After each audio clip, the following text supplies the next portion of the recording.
me, my career. The words that I can share with someone who wants to start farming is that you must be brave enough to take risk, and you can conquer this world and get opportunities. People must change their mentality now, not to look for jobs, but also to create their own jobs. Not just for themselves, but even for other people.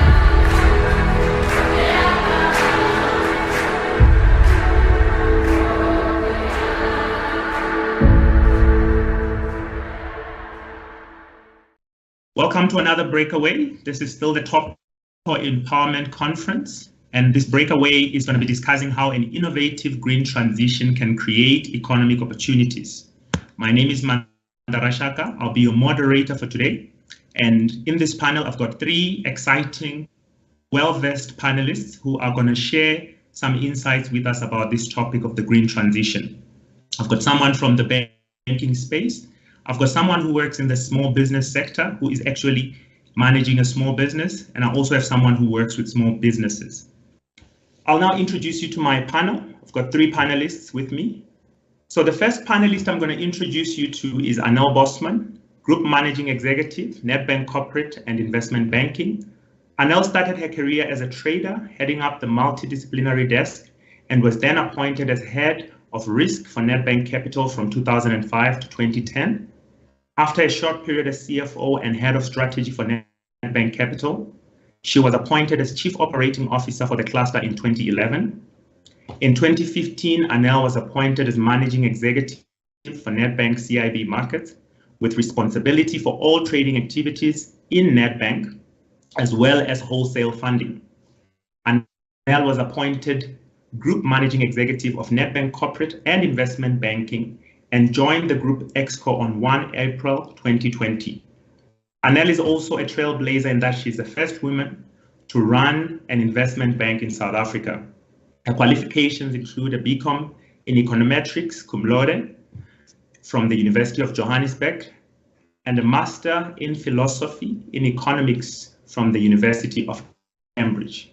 Welcome, Anel, to you. The second panelist I've got is Henry Sibata. Henry is Managing Director of Avocado Vision.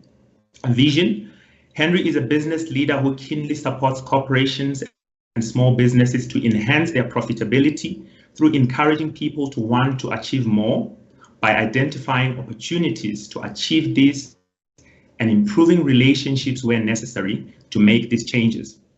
He is instrumental in growing individuals and communities to take advantage of market and resource opportunities by starting and growing sustainable businesses. Henry applies his broad business experience to challenge organizations to improve the value of what they do. Welcome to you as well, Henry. And last but not least, I've got one more panelist, and my final panelist is Jared Lyons, Business Development Executive at Atlantis Special Economic Zone for Green Technologies. In 2018, the Minister of Trade and Industry, Rob Davies, confirmed the designation of Atlantis Special Economic Zone and approved in Cabinet in writing to the Western Cape Minister of Economic Opportunities, Alan Winde. The designation sees Atlantis Industrial Area being declared a special economic zone for green tech manufacturing. Jared works there as Business Development Executive. And welcome to you, Jared. Thank you. So I will then kick off this discussion by posing a question at you, Jared. This topic of the green economy and innovation in the green economy, I think before we even talk about what this green economy is and the green transition is, could you unpack the terms for us, green transition and the just transition? We've had those terms being used interchangeably. What do those terms mean to you? And can you tell our listeners what the just transition and the green transition is all about? Thanks, Maza. Thank you for welcoming me to this wonderful panel. It's a great honor to represent the Atlanta Special Economic Zone. So you allude to the just transition or the green transition, but there's another terminology associated to it, and it's just energy transition. So globally, some people speak to it as the JET, the JET, and really this term is coined from a need for global economies to make a transition from a traditionally oil-based energy mix to a more renewable type energy mix. When we use the term just transition, however, it's more applicable, I suppose, to all subsectors or segments of the green economy, not just specifically energy. In the energy space, that's the terminology I alluded to earlier. The just energy transition is really about making a just transition from a coal-fired economy to an to a renewable energy-based energy economy. And that transition can happen, right, by turning off machines and turning on new ones. But how do you make that just? The way you make that just is by making sure that the people who were traditionally employed in their traditional, grey energy economy are upskilled sufficiently to be able to transition to that greener, more sustainable economy. So you're saying the word just there is not about just getting on with it, because sometimes you hear that term and you think people are just saying, just transition, just get it out of the way. So it's about doing it in a just way. It's about the justice component of it. Okay, I appreciate that understanding. I'll pose the next question to you, Anel. So with those definitions in mind, including the just energy transition and all the other aspects of this green transition in mind, what do you see as the role of the financial industry in enabling this just green transition? Good morning, Manda, and thanks for being here, and the other panelists. And Jared, yeah, quite rightly so. You have clarified very complex definitions, and you've demystified it for us a little bit. How I actually summarize your definition is to say we need to transition to a low carbon economy, we need to be resource efficient, and we need to be socially inclusive. That means that we need to transform our low carbon to climate resilient and competitive future economy that is also socially resilient and inclusive. And this is very complex.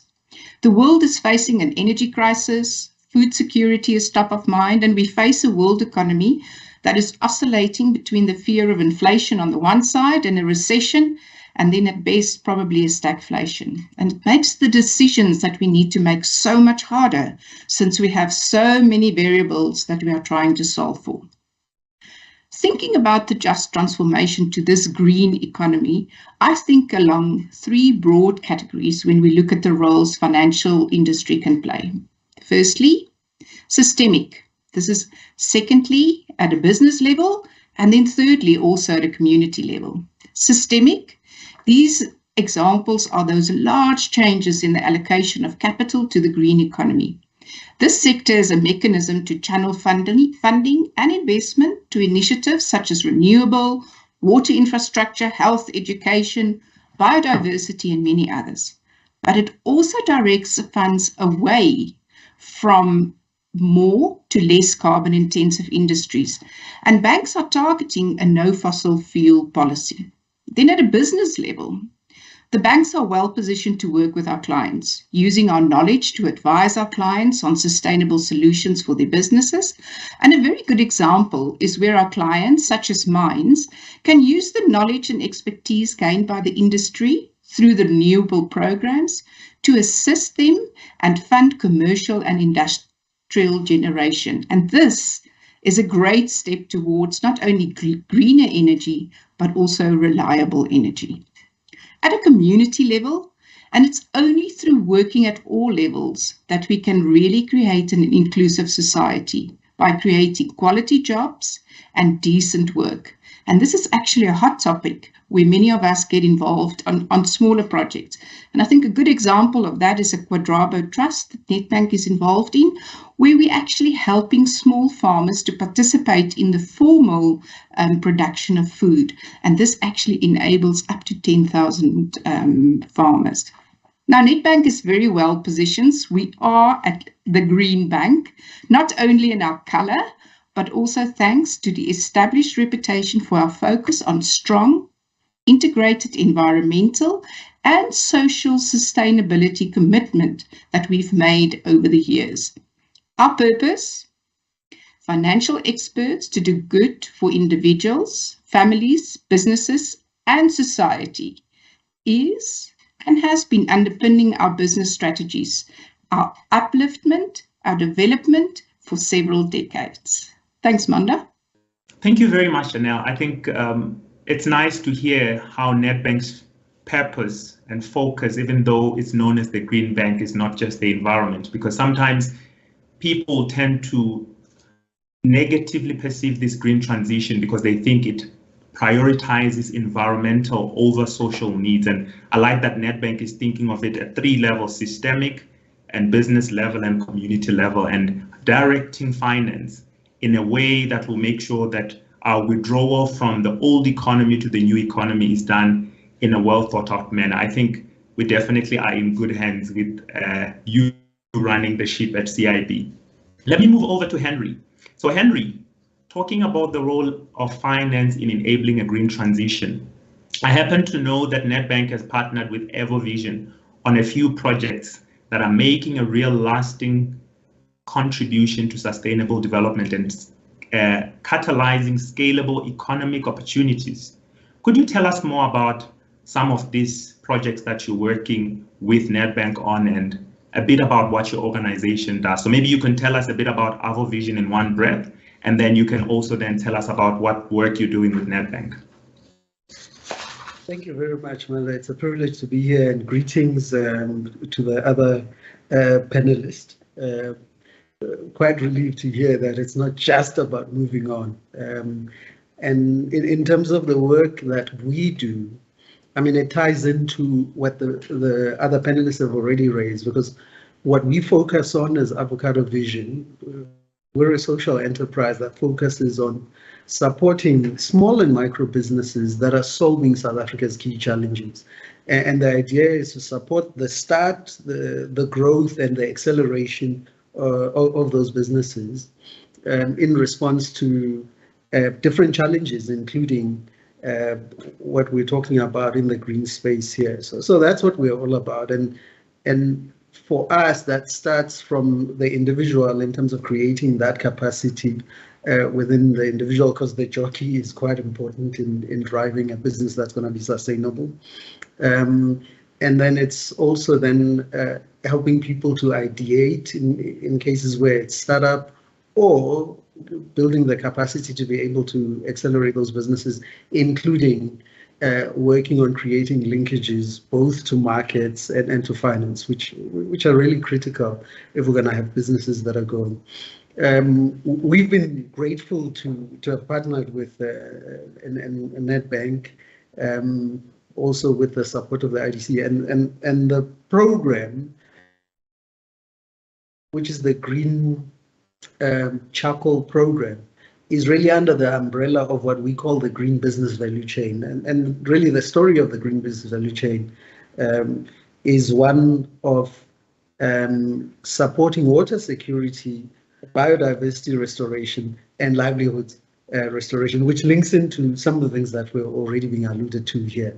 And you know, the basic idea is South Africa is a water scarce country, and then on top of that, we have alien and invasive species that take, you know, estimated between 5 to 6% of our water, and we've had government making an effort to eradicate those trees, but the resources that government has are inadequate. So there has to be a greater mobilization of society, and what a better way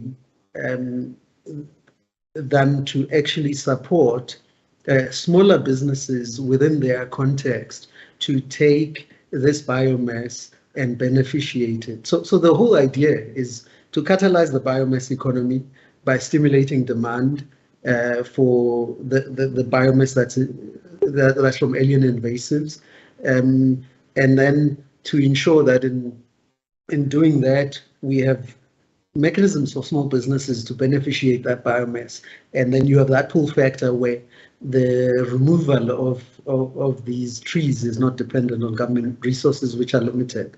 I mean, even corporate sector CSI wouldn't be enough. So you have a market-driven system, if you like, of doing that. So we're really grateful to be working with that bank in Matatiele, which is one of our key strategic water resource areas, where we're establishing these micro businesses that are clearing, harvesting this alien and invasive biomass, beneficiating it in terms of creating your FSC certified charcoal that will be destined for export markets. It's in the rural area. It stimulates the economy there, because in areas that you've cleared, you then have the restoration of rangelands, which make provision for grazing, for example, for people and people that are doing crafts that had died down. As water comes back into the areas that have been cleared, you have that positive impact in the ecosystem, apart from the jobs that have been created by these businesses directly. So, you know, it's an incredible journey, but I think it's the one that helps and fits things very well into this just transition, you know, that we're talking about. That it's important that even at the ground, those that would normally be marginalized through this great world initiative have an opportunity to understand and take up their place in making that difference. Thank you very much, Henry. I think it's very fascinating. So Anel used the word systemic, and that's exactly what that example that you've just explained symbolizes. Working at a systemic level where clearing of alien invasive species is actually making a water source area a bit more resilient. Very, very interesting, and creating small businesses in the communities. And I think it's definitely a model that can be scaled to other water source areas. Do you have plans to also take this to other areas? Because you said you're working in Matatiele. Are you gonna move into other water source areas as well? Oh no, absolutely. I mean, so we're targeting invasives that are alien, and also in some areas there's also bush encroachment of species like Secroboss that can also make a good product in terms of the product we're targeting. So we're busy, in fact, preparing to go to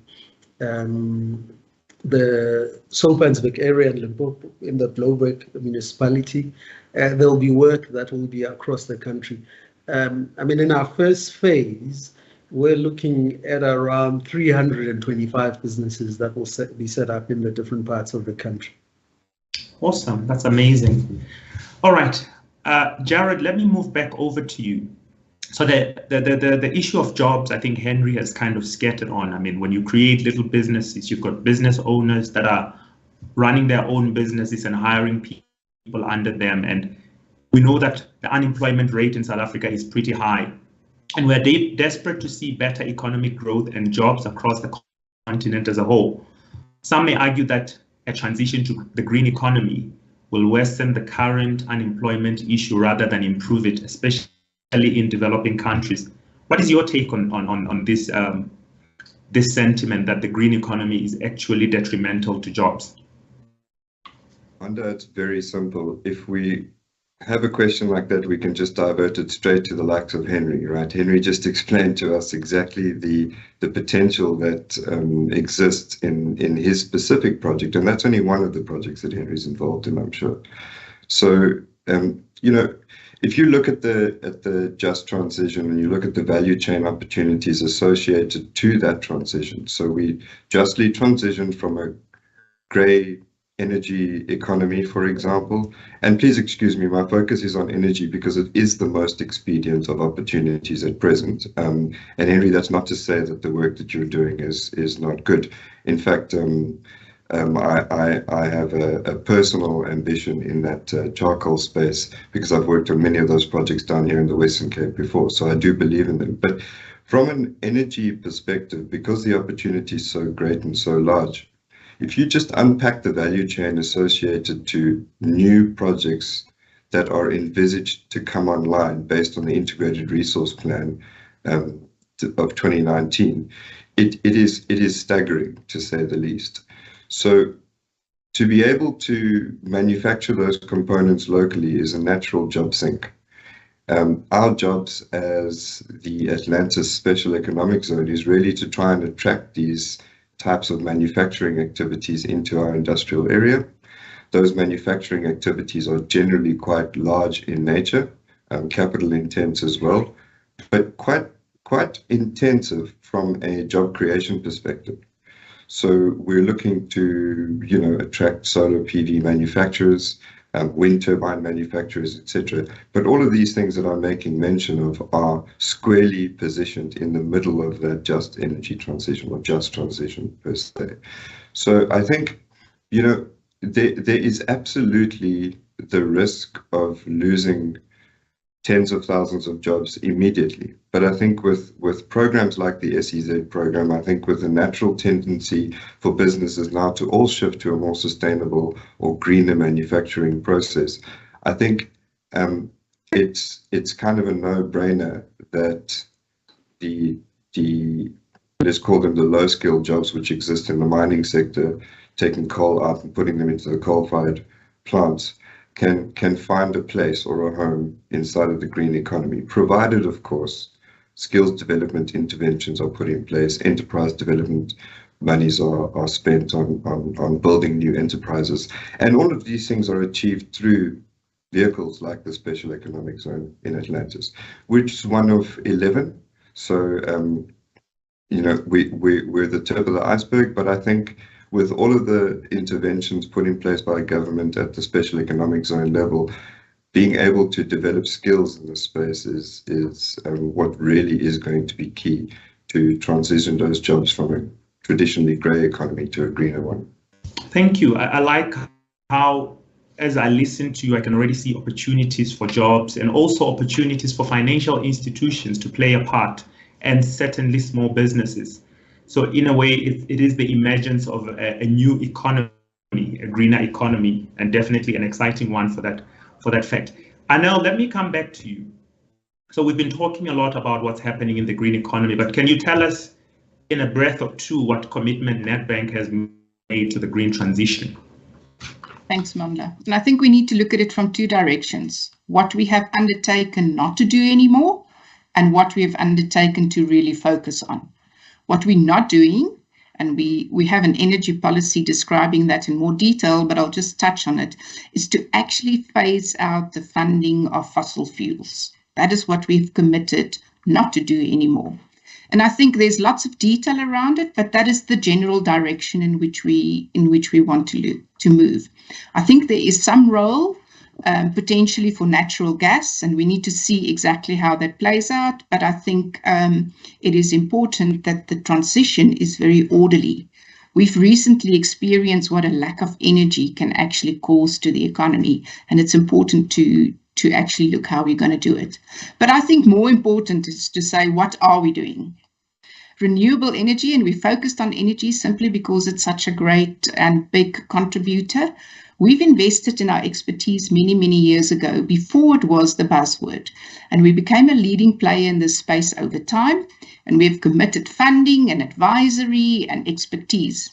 We've participated in 42 projects so far in the renewable space, and that is just less than half, which is an incredible accomplishment. This added 3,500 megawatts to the grid. And right now we know what the difference is between that margin availability of the marginal or not. And we're going to continue to do so. We have the capacity, we have the expertise, and we have the funding available to continue to play that type of role in the renewable, but also other infrastructure projects in our country? Thank you for that. Now, I read an interesting article the other day where we read that SA Mines are also looking to play an increasing role. So there's definitely going to be a lot more work for the likes of Nedbank in that green energy transition space, especially after the minister has lifted that cap for how much you can produce as a company. So I know that business will definitely be booming for you in the green transition space, and it's something that one can look forward to. Henry, let me come over to you. So what do you think can be done either by banks directly, in partnership with other organizations like yourselves, Avocado Vision, to catalyze and encourage small business activity in the green economy space? And what would you say is the role of your organization and different stakeholders in this just transition to which South Africa wants to move towards? I think the first thing to say is to recognize that there are many different value chains, that are possible. That even in our work that is looking at the clearing, the harvesting, and the beneficiation of your alien and invasive biomass, that just within that alone you've got multiple value chains that are possible, and Jared, including energy, and the production of energy. So that's the first thing to recognize, that it's a multi-sector thing, and there's a lot that can be done.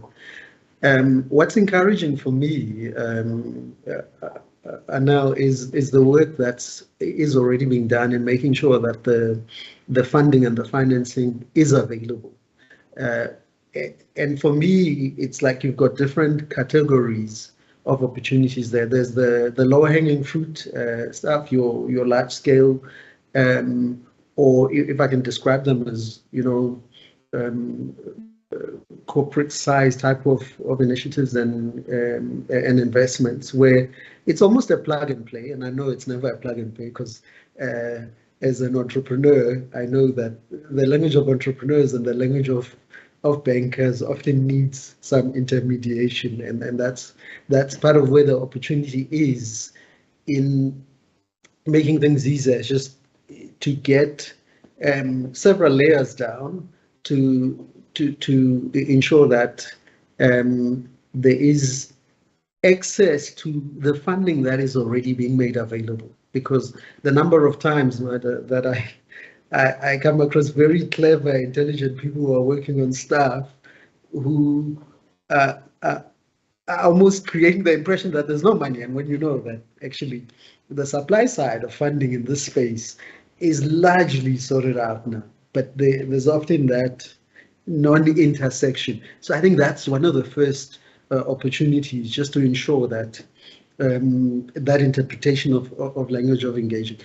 Then going below that, particularly if we're talking about making this, as Anel was saying, socially inclusive, there is developmental approach that's also required, where there are people whose agency needs to be activated, there are people whose capacity needs to be increased in order to access the resources that are available and targeting what they're able to do. So there's one part which is straightforward, which is just, if you're looking at the work of the likes of Green Cape, where there are databases that have been created of where funding is available and so on, and that's very important work.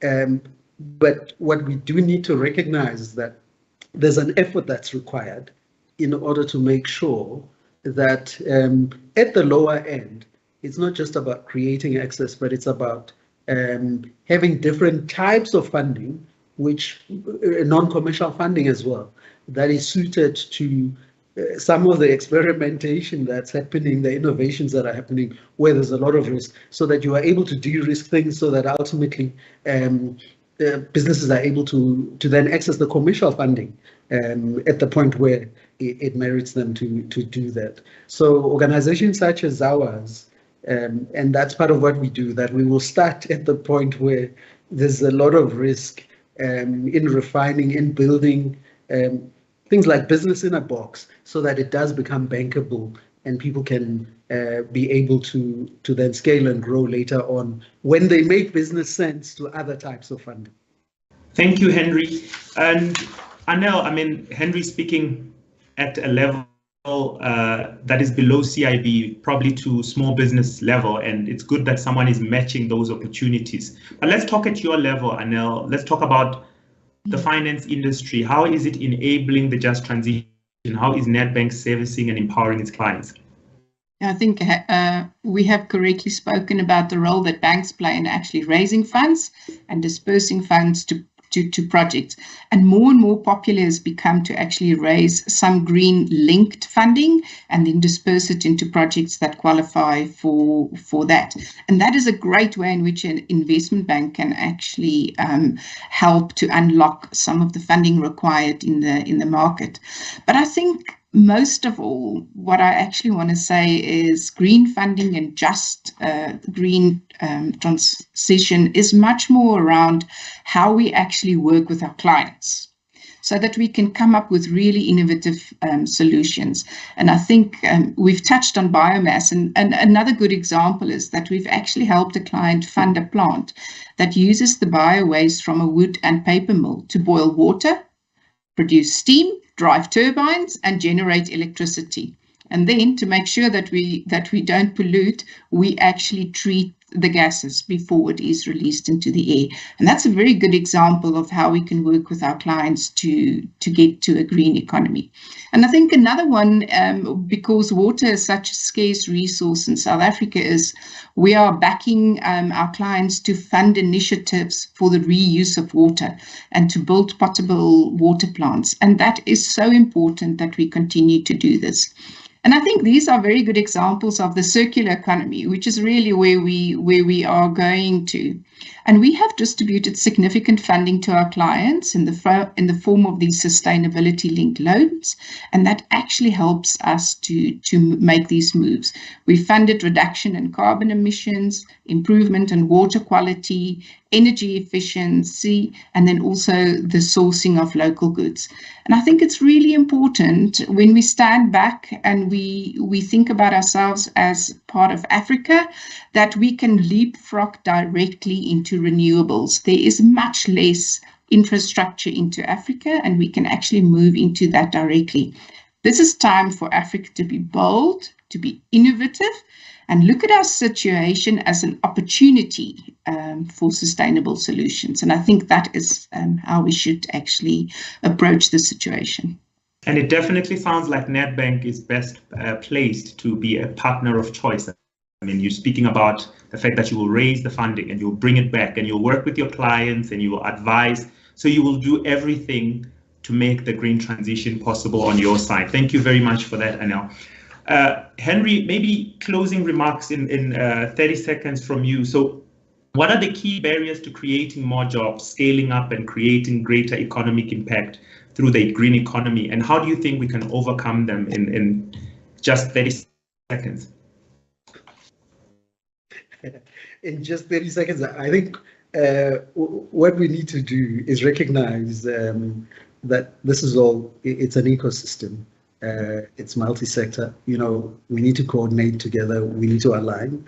And then I just want to pick on that thing that we do have to be inclusive, because in the areas where there is opportunity to establish, build businesses and scale them, there is a need to create awareness, because we can talk about the green economy and all of that. There is a risk that there are people that may be left behind. Mm-hmm. And that becomes the big risk of all, because when people are then standing in the way of initiatives that will make a difference, you know, there's also micro-related business things that in 30 seconds I can't get into. But yeah, generally, I think we need to work together. We need to align. We need to partner in order to make this green transition possible. Thank you for that. And Jared, back to you to hear your closing thoughts as well. Considering everything that has already been discussed, is there anything you'd like to highlight on how an innovative green transition can create economic opportunities? You know, Manda, you said we need to partner, but many SMMEs are talking now. They want this just transition to just get on with it and just transition, right? So the key thing here is to really collaborate, much like Henry said. I think utilize the platforms, the SPVs like Green Cape, like Atlanta Special Economic Zone. Use these things that have been put in place.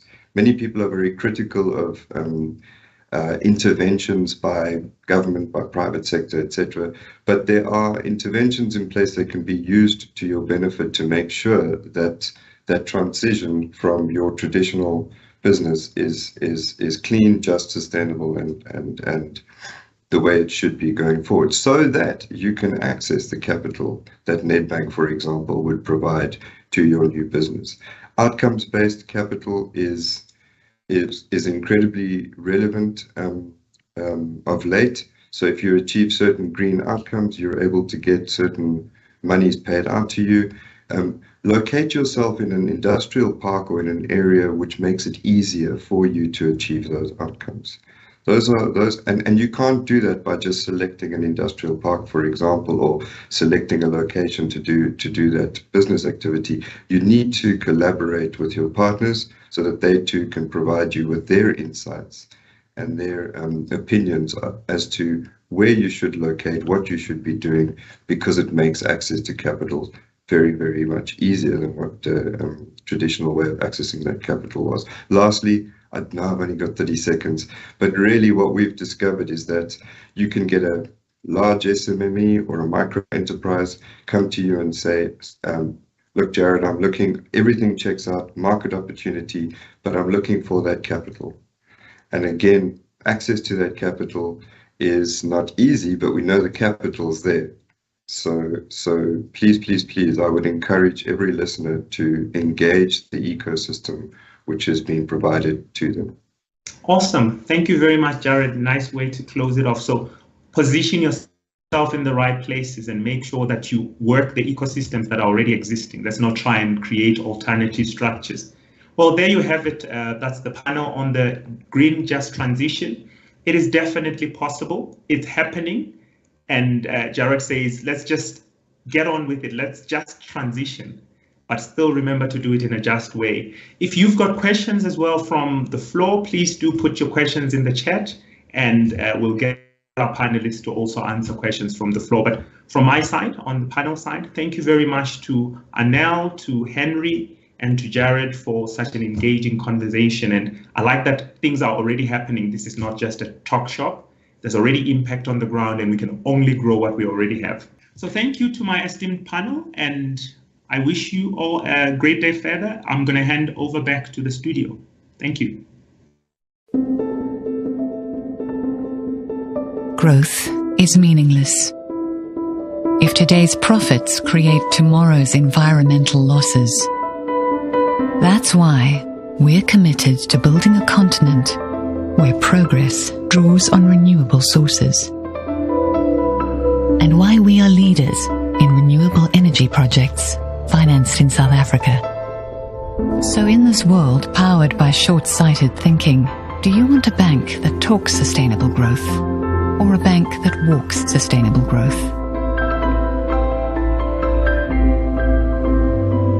See money differently. Nedbank Corporate and Investment Banking. A big thank you to Manda and the panel that we just enjoyed right now. A reminder that over the next 2 days, delegates with the most engagements on social media posts on Twitter, of course, will stand a chance to win one of 2 1,000 Rand Take-A-Lot vouchers, as well as 2 duffel bags from Mandatory. So don't forget to use those hashtags. I see some popping up on screen right now. This one reads, it's from Mafanyane, reads, attending hashtag Top Empowerment Summit and Awards 2022, hashtag Nedbank, hashtag AvBob. Matthew Posa was on fire, the panelist at the moment, and waiting for Theo from hashtag Batu. Hala. Theo will be on much later on at the end of our program. Also looking forward to that. Here's an RT from at Nedbank, RTing Flora Mailula's tweet saying the panel spitting wisdom, hashtag top empowerment, hashtag transformation 2022, hashtag Nedbank, and hashtag, of course, green is the new gold, right on the nose, seeing as how we've just been talking about a just transition at Nedbank CIB. So keep those tweets coming through. We'll keep on engaging with them right throughout the day. Really love to see your insights and see what specifically you've enjoyed from our various speakers. So the next matter on the agenda, our next segment is sponsored by AVBOB, and it's all around creating shared value partnerships for economic growth. And here to set the scene is Carl van der Riet, who's the Chief Executive Officer of AVBOB. Over to you, Carl. The following advertisement contains facts. Shared value, the new big thing everyone's talking about. Well, new, talking. There's nothing new about shared value at AVBOB. You see, as a mutual, they have no shareholders. So AVBOB's profits are shared with their policyholders in the form of bonuses and improved free funeral benefits. AVBOB's not talking shared value, they're sharing value. And they've been doing it for over a century. It's all on their website.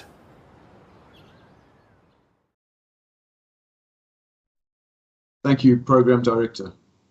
Good day, ladies and gentlemen. It gives me a great pleasure to talk to you today on a topic that is very close to our hearts at AVBOB. That is the subject of creating shared value partnerships for economic growth. Shared value is a fundamental business concept that places the fulfillment of societal needs as the ultimate purpose of corporate activity. The object of value creation can only be sustainably achieved within the framework of shared value. The need for the creation of value and sustainable economic growth in South Africa needs no justification. With one of the highest income differentials between rich and poor in the world, with unsustainably high level of youth unemployment, our country faces some significant challenges. Our infrastructure is eroding, and those institutions on which we have relied to maintain our social contract are weakened.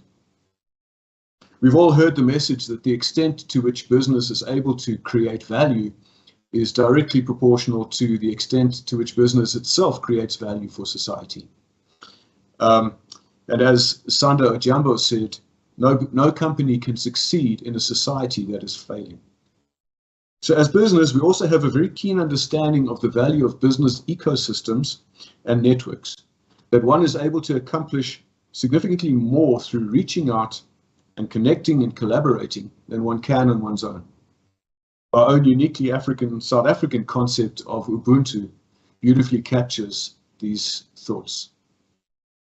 And so we find ourselves at the point where if we are to achieve the reality of a fair and equitable society, if we are to create a society that is vibrant and flourishing, we need to unite around a single purpose of creating inclusive economic growth for the benefit of all members of our society. This is not just a moral responsibility, but a business imperative. We need to be investing time and energy into creating shared value partnerships. If you'll indulge me, I'll take this opportunity to outline just a few of the initiatives that we as AVBOB have undertaken over the recent past. I trust this will help demonstrate what is possible and what can be achieved through partnerships centered around a united vision. The concept of shared value is not simply a strategy that we've adopted here at AVBOB, but it's actually embedded in our corporate DNA. Our founding purpose was to provide upliftment for communities in times of bereavement. In fact, our founding members clubbed together over 100 years ago in the aftermath of the Spanish flu pandemic to provide affordable and dignified funerals for each of the members of the club. So while our humble beginnings were also rooted in pain, our founding purpose was the upliftment, not the detriment, of our members. So informing everything we do is our understanding of the reality that the costs associated with funeral preparations are very often deplete savings and drive families into debt. Without meaningful participation in economic growth, the cycle of poverty is never broken. Never before have we had a more relevant role to play in South African society than today. And so in 2016, we took the bold decision that through our funeral service business, we would provide a free basic funeral to every life covered under an AVBOB funeral policy. That means that 8 million South Africans are now covered and provided the affordability of a free funeral through AVBOB funeral service. And this, of course, is in addition to the value of the benefits that you would receive from your insurance policy. No terms and conditions and no fine print. The value of this offer was clearly felt during the recent COVID pandemic, where we provided free funeral services worth in excess of 780 million rands to our members. While what we have done will not compensate for the emotional and the pain of loss of a loved one, it will certainly help to alleviate the financial impact on bereaved families. As strong as our commitment is to our members, so too is our passion for improving literacy in South Africa. While there may be many different opinions and strategies that countries may adopt to ensure inclusive growth and equitable wealth distribution, all of these will have at the core a drive to ensure that children have access to quality education. It is only through quality education that our children will have a hope of competing and thriving through the fourth industrial revolution. This is something that we at AVBOB are keenly aware of and to which we have been actively committed. We're actively engaged in the communities in which we operate through our CSI program. To date, we've donated 58 container libraries to underprivileged schools in rural areas, with more to follow. Our research has shown that schools that receive a library, a container library, have shown a significant improvement in academic results in the years that immediately follow. We've also invested 135 million rands in the investment, or in the refurbishment and upgrading of rural schools across the country in partnership with the Department of Basic Education. In addition to that, we've invested 15 million rands in the SAFE project, the Sanitation Appropriate for Education, to ensure that we provide dignified and safe ablution facilities at primary schools. Again, these are great examples of what can be achieved through partnerships with organizations like a government department, for example. In a more recent development, we have partnered with other like-minded businesses, including 91 Asset Management, PPS, and Alex Forbes, to donate over 500 Quebecer bicycles to the high school learners at Carletsdorp High School. Further to that, we donated almost 1,000 solar lights to the learners at the 2 primary schools in Carletsdorp as well. Now, these initiatives benefit not only the children in terms of their education and their access to education, but also have spillover benefits for the communities around those schools. Again, through the power of collaboration between organizations united around a greater purpose, we're able to achieve far more than we are on our own. Over and above our literacy initiatives, we believe it's equally important for us to create a thriving and inclusive business environment where excellence is given a fair opportunity to shine and succeed. Given that SMMEs employ 50 to 60% of South Africa's workforce and contribute nearly 34% of GDP, their importance to the national economy is well established. But the sector is plagued by numerous challenges. As a responsible business, we are keenly aware of the intangible capital that we have that is very often taken for granted. Things like our social capital, our reputational capital, our long track record, and our deep institutional expertise. These are unseen assets to us, but can also be unseen barriers to entry for small and emerging businesses. Regardless of the passion, the grit, and the determination of young entrepreneurs, breaking through in the corporate marketplace is exceptionally difficult. And this is where we, as established business, can extend an opportunity for these emerging businesses to help them thrive in the new economy. Again, by creating space and facilitating access to our business ecosystems, we can stimulate inclusive economic growth for emerging business. And so we have introduced an enterprise and supplier development program, which aims to support small businesses during this challenging time in their business life cycle. Our program not only provides access to funding, but also access to markets, infrastructure, the acquisition of expertise, and of essential business experience to help them to stand and to thrive. Our goal is to accelerate the path of independence and sustainable growth. We're determined to build a legacy of successful businesses that have taken advantage of the space that we have made for them and that have themselves gone on to do the same for others. Now, what has worked for us may not necessarily work for your organization. So I would encourage you to find what works for you. The aforementioned are simply examples of us looking outwards to find like-minded organizations that share our passion for this country and our sincere desire to make a difference.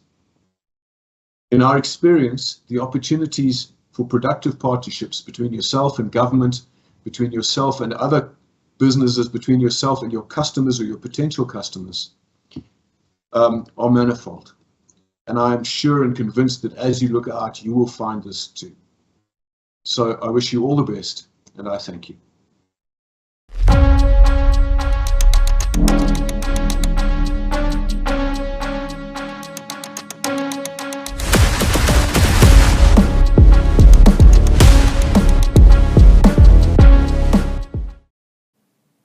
Thank you so much, Carl, for those insights. And isn't that just the nature of business and industry? As he mentioned in the final part of his address, what works for AVBOB may not necessarily work for you, but it is about sharing ideas, gleaning inspiration, gleaning insights as well, and then just utilizing them better or best in your own journey.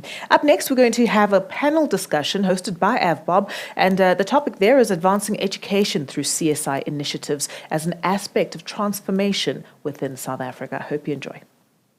The following advertisement contains facts.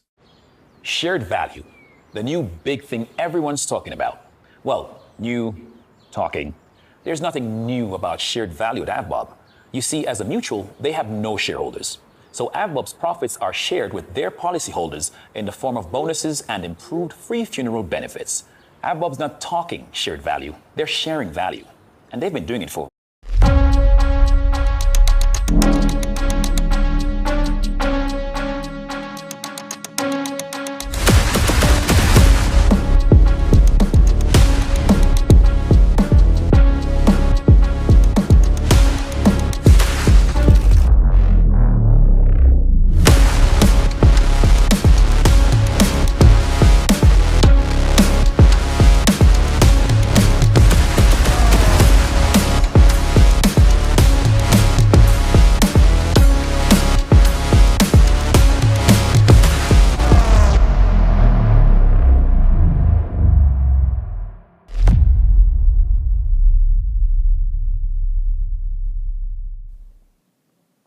All right, so what we're dealing with right now in this panel discussion, in which I'll be facilitating the discussion, is the question or the topic of advancing education through CSI initiatives, all this as an aspect of transformation within South Africa. Our panelists this morning have made time to give us their thoughts, their insights, and I'm really looking forward to hearing from them in this regard. Let me start with Nakedi Pilane, who's a business development director at AVBOB. Nakedi is, of course, responsible for business incubation, member value and sustainability. And in her role as the lead for AVBOB Corporate Social Development, Nakedi is incredibly passionate and brings her years of experience in this regard. Nakedi, welcome. Thank you so much for your time this morning. Hi. Thank you very much, and thanks for having me. An absolute pleasure. Looking forward to hearing from you today. Yes. And our next panelist joining us today is the assistant, Gugu Mkhize, who is the CEO of Inseta. Now, Ms. Mkhize is a seasoned business leader with extensive corporate experience, career spanning more than 20 years in various sectors, and those include education, skills development, and project financing and corporate consulting, and of course has been the CEO of Inseta effective the 1st of December 2020. Welcome, and thank you so much for your time once again, Gugu. Hi. All right, looks like Gugu's frozen. We'll hopefully get her back and be able to engage with her very, very shortly. But also joining us this morning is Kholosa Nonkenge, Assistant Director at the Department of Basic Education. Just some background on Kholosa there. In her capacity as Assistant Director in the Research Coordination, Monitoring and Evaluation Directorate at the Department of Basic Education. Kholosa has acquired experience in conducting research in government, in academia, and the NGO sector. Good morning, Kholosa. No doubt your insights will be quite valuable this morning. Thank you for your time. Thanks, Gug. Thanks, Refilwe. I'm glad to be here. An absolute pleasure. Well, let's not waste any more time. Let's get right back into it. And I see Gugu's back. Hi, Gugu. We didn't get a chance to say hello to you before you froze. Morning. All right, fantastic. Let's get straight into it. It's a big question, and I'm hoping you'll find ways to, for the purposes of this discussion, synthesize your viewpoints of course, as you come to it with your own unique perspectives. But I'm going to start with you, actually, Gugu, and ask you this question. First of all, how can we prepare the education system for future disruptions, the likes of which we've just experienced during this pandemic, during these lockdowns, right? And the pandemic's not over yet, but of course, we're slowly coming out of, that repressive time that we had to endure and trying to find ways to move forward. Your perspective on this? Thank you very much. I think what the key word for us being able to prepare for the future is adaptability and agility. We need to be forward thinking in terms of preparing our current and future generation in terms of accessing education opportunities. And I think the country is already moving in that direction. We have seen the emergence of EduTech, which tells us that everyone is embracing technology and looking at other alternative ways of not only just offering education from a classroom perspective, but also looking at how do we make sure that we've got education accessible to even the remote parts of our country, but also having education accessible to people who cannot necessarily go into a classroom. So in terms of preparation for our country, I think we've got to embrace technology from primary to basic to higher education, which I think a lot of stakeholders within the education sector, looking at basic education as well as education, are already embracing this phenomenon of 4IR, using technology and other web-based platforms to give access to education. I mean, we'll talk technology, Gugu, very shortly. You've brought up a very important point. No doubt that's going to come up as we continue this discussion, and the challenges thereof, of course. But I'm gonna pose the same question as well to you, Nagedi, and just find out from you how we prepare the education system for future disruptions. From your vantage point, it's a mammoth task. It is. It certainly is, Refilwe, and I think you would agree that education really transforms people, right? And it transforms societies in a very progressive way. And education does not only enable the technical knowledge and the skills that are relevant to just specifically get you into employment, but it also enables an individual's growth in terms of enhancing their social skills and contributing towards, an empowered society overall. So really what the pandemic has taught us and many institutions is that, and again, to Gugu's point around technology, is that, with strong digital and technological frameworks in place, continuity is ensured and faster recovery. And it's quite sad if you look at the statistics as a report around how the pandemic, had a huge impact in our education system.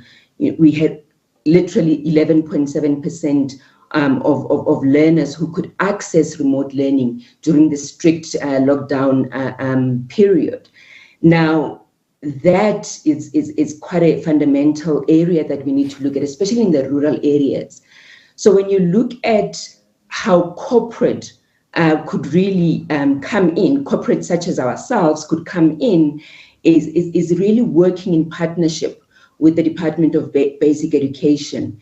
And that those partnerships really tap into, I would say, the technology companies that have got the level of skills to support and fast track some of the infrastructure requirements that are needed. And I'm specifically referring to the areas such as the rural areas, because that's where we were hit the hardest. If you dissect that 11.7% of the students or the learners that could access remote learning, majority of that was in the urban areas. So if information communication technology companies could come in, support, the initiatives of the DBE in terms of laying the infrastructure, installing fiber in close proximity to schools to be able to access reliable Wi-Fi. But in addition to that, that will obviously, enable schools to be able to increase capacity in terms of the computer labs in schools and training facilities, especially for educators themselves, in making sure that the educators are also ready to be able to assist the techno-savvy learners and navigate the digital world. It is ultimately, all of us, our responsibility, and we really do need to come together on this and expand on what has already been started. Thanks, Refilwe. And I think my learned colleagues would add to that. Kolisa, let me bring you in then. I think perhaps you could speak to this matter with perhaps a two-part or two-pronged approach, which is exactly that, how to prepare the education system for future disruptions. You are at the coalface of it, working with the Department of Basic Education. But most importantly, when Nagedi speaks of business partnering with government and providing resources, providing those skills and infrastructure as well to ensure that we're able to inoculate ourselves against disruptions in education, what might that even begin to look like? The question I'm asking is, what's lacking and what do you need? But let's start with the first part. Thanks, Refilwe. And I think I am fortunate to come in after the colleagues have spoken, because I agree with everything that has been said. And as Nagedi said, that we need to develop partnerships so that we can all prepare for future disruptions, but as well as address the current situation. So to add to what both ladies have said, I think there is, for me, a need to invest in low-tech solutions as a starting base, and knowing the current situation in the country. So to invest in what is accessible to the majority, who are also some of the poorest learners in the country, in terms of having educational resources and materials that will be able to be accessible via television and radio in the home when there are future disruptions. But I also think this pandemic highlighted a lot of gaps that were already existent. And I think moving forward, we need to invest in core skills now. We need to target remedial support for learners. COVID has only I think highlighted the problems that were already existing, but also created new problems. And I think there's a lot of intensive teacher support that needs to be done at scale. Now, my directorate in the DBE is currently piloting the coaching of teachers in the Northwest Province, and has also done so in Mpumalanga, where teachers are provided with literacy coach in the foundation phase to assist them in their implementation of the curriculum, and in terms of how they teach learners in their classrooms. So I think focusing in the classroom where the teachers are is a key point to start. But I think in the home, because I believe that we work in intersections, in the home is ensuring that there is connection to television and radio, and that the government, in partnership with business, that we work on providing resources available on these platforms. For example, the curriculum changes every 3 years. So I think what could be done now is to perhaps record programs and archive them digitally via television and radio, so that in case of future disruptions, we don't know what those will look like. They may be natural disasters, there may be another global pandemic, that we have things that are readily accessible for the majority of our learners in South Africa. And then to answer the second question in terms of partnerships, I believe in the power of collaboration, and the DBE, we work with civil society literacy organizations, we work with donor partners such as UNICEF and USAID, and the private sector in South Africa as well. So I think the partnerships play a key role, and our partnerships are also supported by evidence-based research, which we do through the piloting that I just mentioned of the coaches in the Northwest, where we have found an improvement in learners' literacy levels over the past 10 years, where we have been implementing this program. And I think partnering with the private sector, we are hoping to take such programs to scale, where we want to support teachers in the classroom, where we want to provide resources for learners, not only in the classroom, but also for them to take home and be able to use with their parents. Yeah. So I think there's a big scope for partnership, and we look forward to doing more, and also to sort of try to remedy the damage that has been caused by the pandemic. Yeah, a big ask, no doubt. We're all appreciative of that fact. And I'm going to stick with you, Kholosa. You can start answering this question. We are talking about, or organizations and places of work are looking at hybrid work models. Could we see that in the future?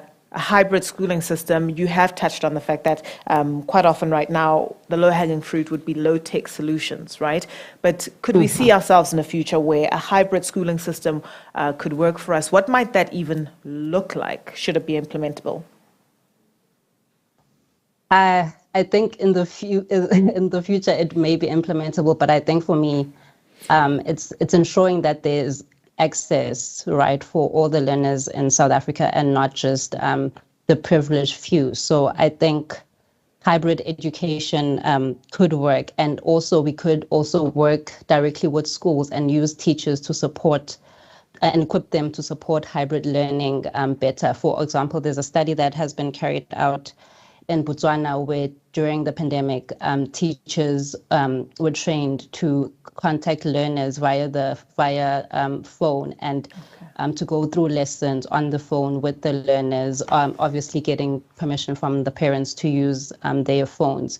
So that was a form of hybrid learning that ensured a wider coverage and scale of people using phones and not relying necessarily on the internet, because I think that building and securing stable ICT infrastructure is going to take a while. So I think our solutions also have to be very context specific and realistic, and using what we have, like how I mentioned the low tech and the use of phones, and also to just recognize that the vast majority of our population does not have access to the technology right now. And maybe I think begin there, or use that as one of the starting points to make sure that access is not a problem.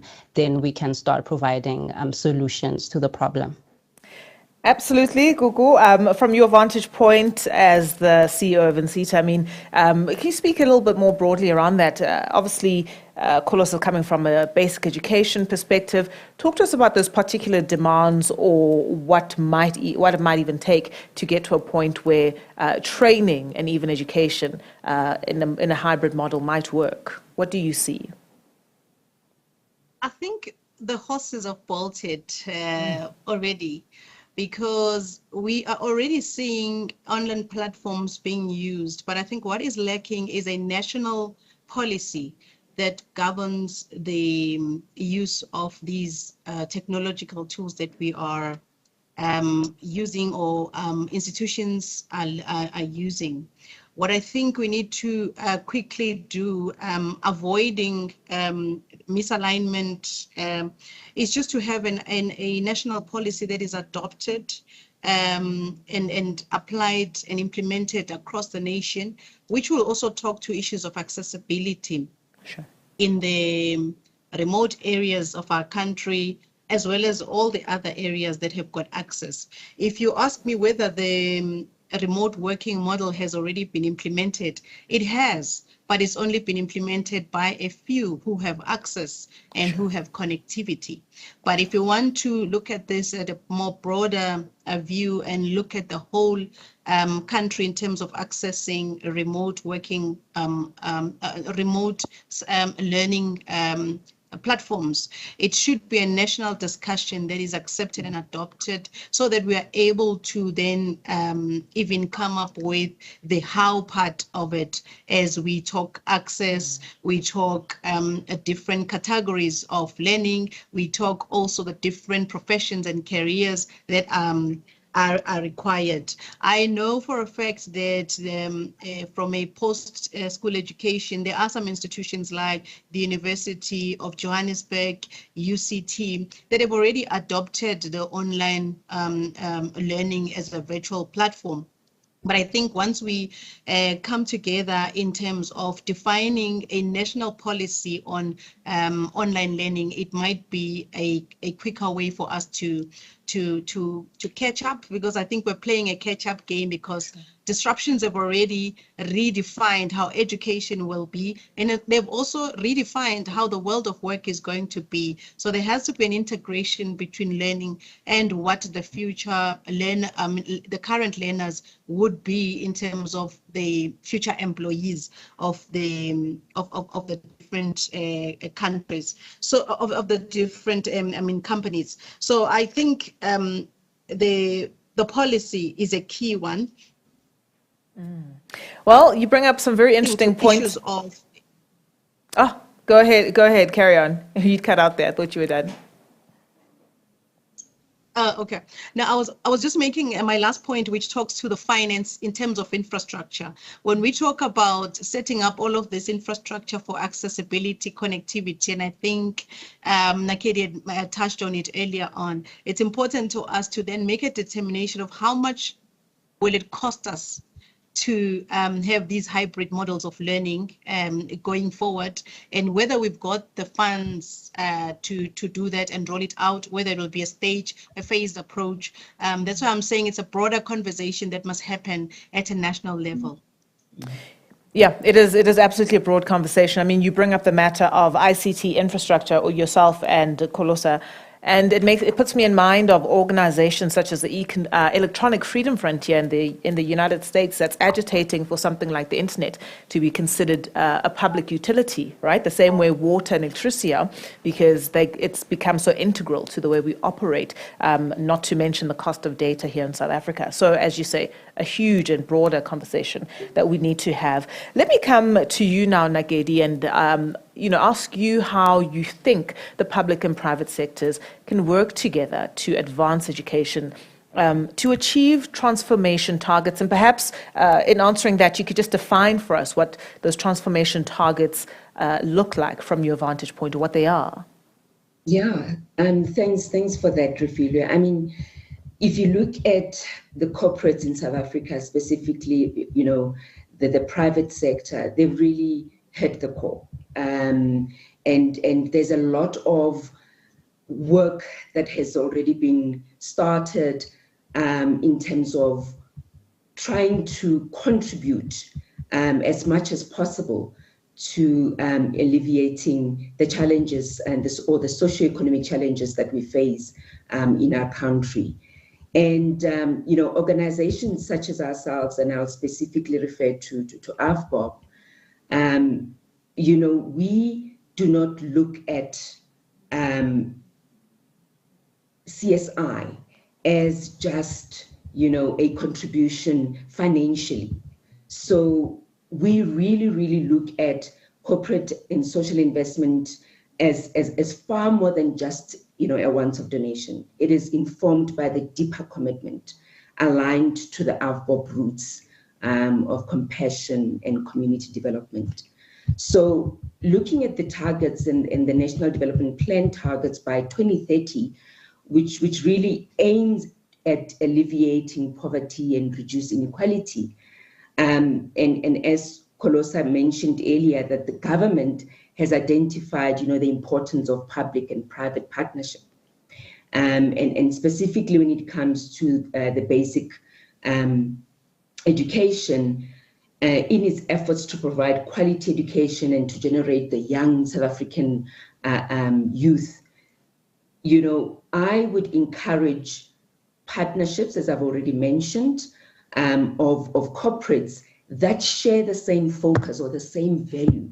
As an example, those that share the value of education, as an example, to join forces and support the Department of Basic Education. Our journey as AFBOB, as an example, started in 2013, where we made the decision to invest in the future of South Africa through the donation of container libraries. And at the time, we committed ourselves to donate, 60 libraries around the country. And to date, we've already managed to donate 58 of those libraries, with 3,000 books in each and every one of those. And this investment is really aimed at improving the literacy levels of young learners, as Kholosa mentioned earlier, around the literacy levels of our country. And we plan to expand on that.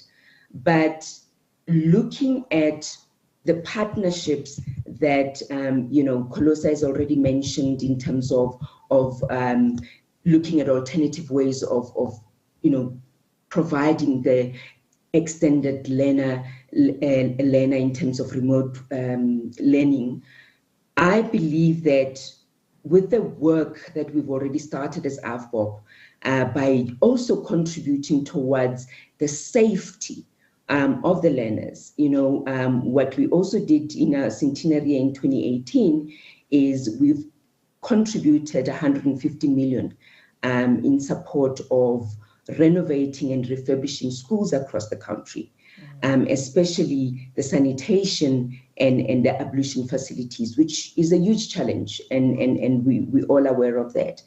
But I really believe, and AFBOB, believes that by creating safe learning environment and improving learner performance in literacy and numeracy, as one of the most important challenges, is that we really, really need to come together and put the resources as corporate and really expand, collaborate, and assist the department to really reach these goals that they've set for themselves. So I believe that it's not one organization that can do it in silo. Many organizations can actually come together and focus on one specific area. If it's infrastructure development, let's work on that and let's do it together. And yeah, that's really my view in terms of how we can be able to work together on this. Kholosa, just quickly to that point, the fact that not only it can't only be a single organization that comes to the party. How easy or difficult, or what are the barriers to entry when it comes to the private sector working with the Department of Education? Nagedi touched on the container library initiative that AFBOB does have, and with what is it, 1 in 10? You can correct me on that statistic. 1 in 10 schools in the country having a functional library. Obviously, the need is dire. Is the department upfront about their lack of resources, the need, and making it easier for those in the private sector to help where they can or where they want to? Thanks, Refilwe. I think the department is upfront, as I said, that we conduct research. So we work with the schools, we go to the different schools, and we see where the need is, and we also research ways in which to bridge those gaps. So and there is evidence and many reports and policy papers to back that up. So I think for me, the private sector, as Nagedi has stated, that the fact that they've started is good because they have also seen the problem and know which areas to address. And I think where we would come in is maybe helping with targeted approaches and scoping what the needs are in the different provinces. We recently had a 2-day seminar on early grade reading in South Africa, and I think one of the key messages there was that we need more targeted approaches because the needs vary in the different provinces, in the different schools. Like we said, we're not there's different levels of accessibility within the country. So all of those needs need to be targeted. And I think the private sector can also work better in aligning themselves better with, and I mean, working together and maybe making the goals of the action plan and the NDP known to the private sector so that they know what the specific problems are. For instance, investing in the early grades and also strategically targeting grades 10 and 12 to identify scarce skills in the schools and perhaps funding those skills for those learners who are there in those schools, because I think the learners are there and they just need assistance to avail them to the opportunities and create opportunities, because I believe that there are a lot of possibilities within the country. So I think based on research, there's definitely room for us to grow partnerships with the private sector and companies such as AVBOB that have started doing the work, recognize the need, recognize that not all schools have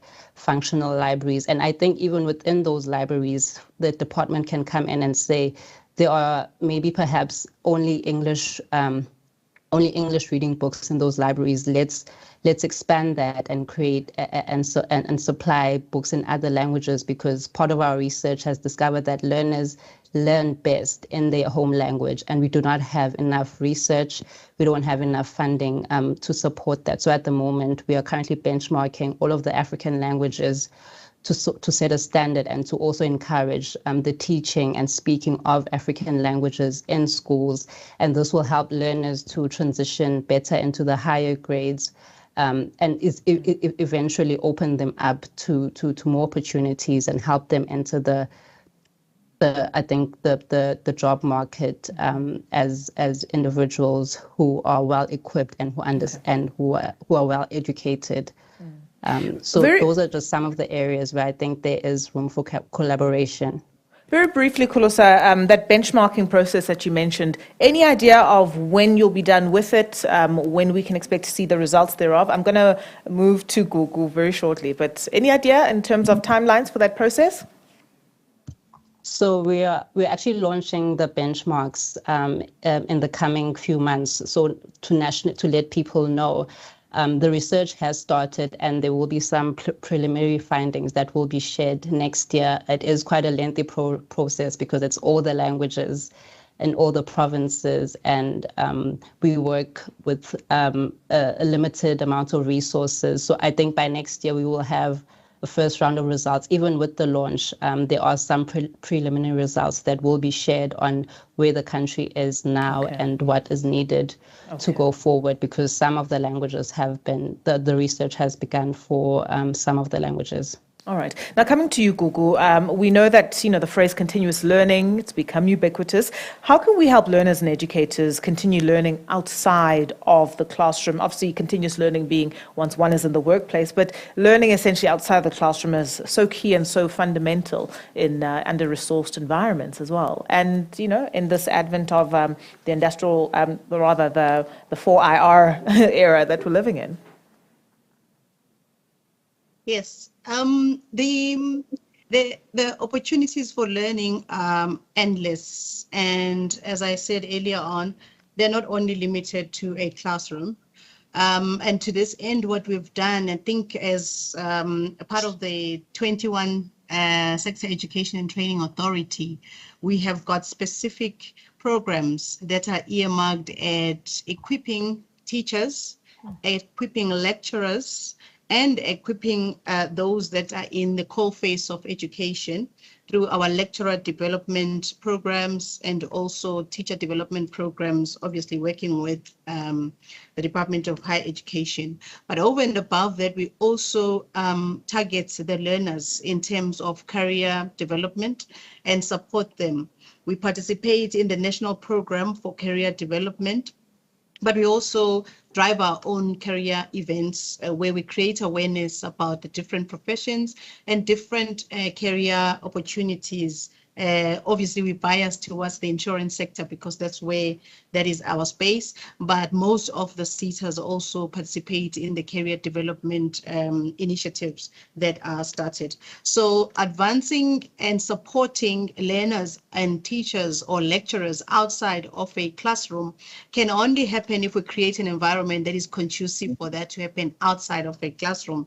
And this is through creating awareness and also creating those platforms for accessing information and accessing education opportunities.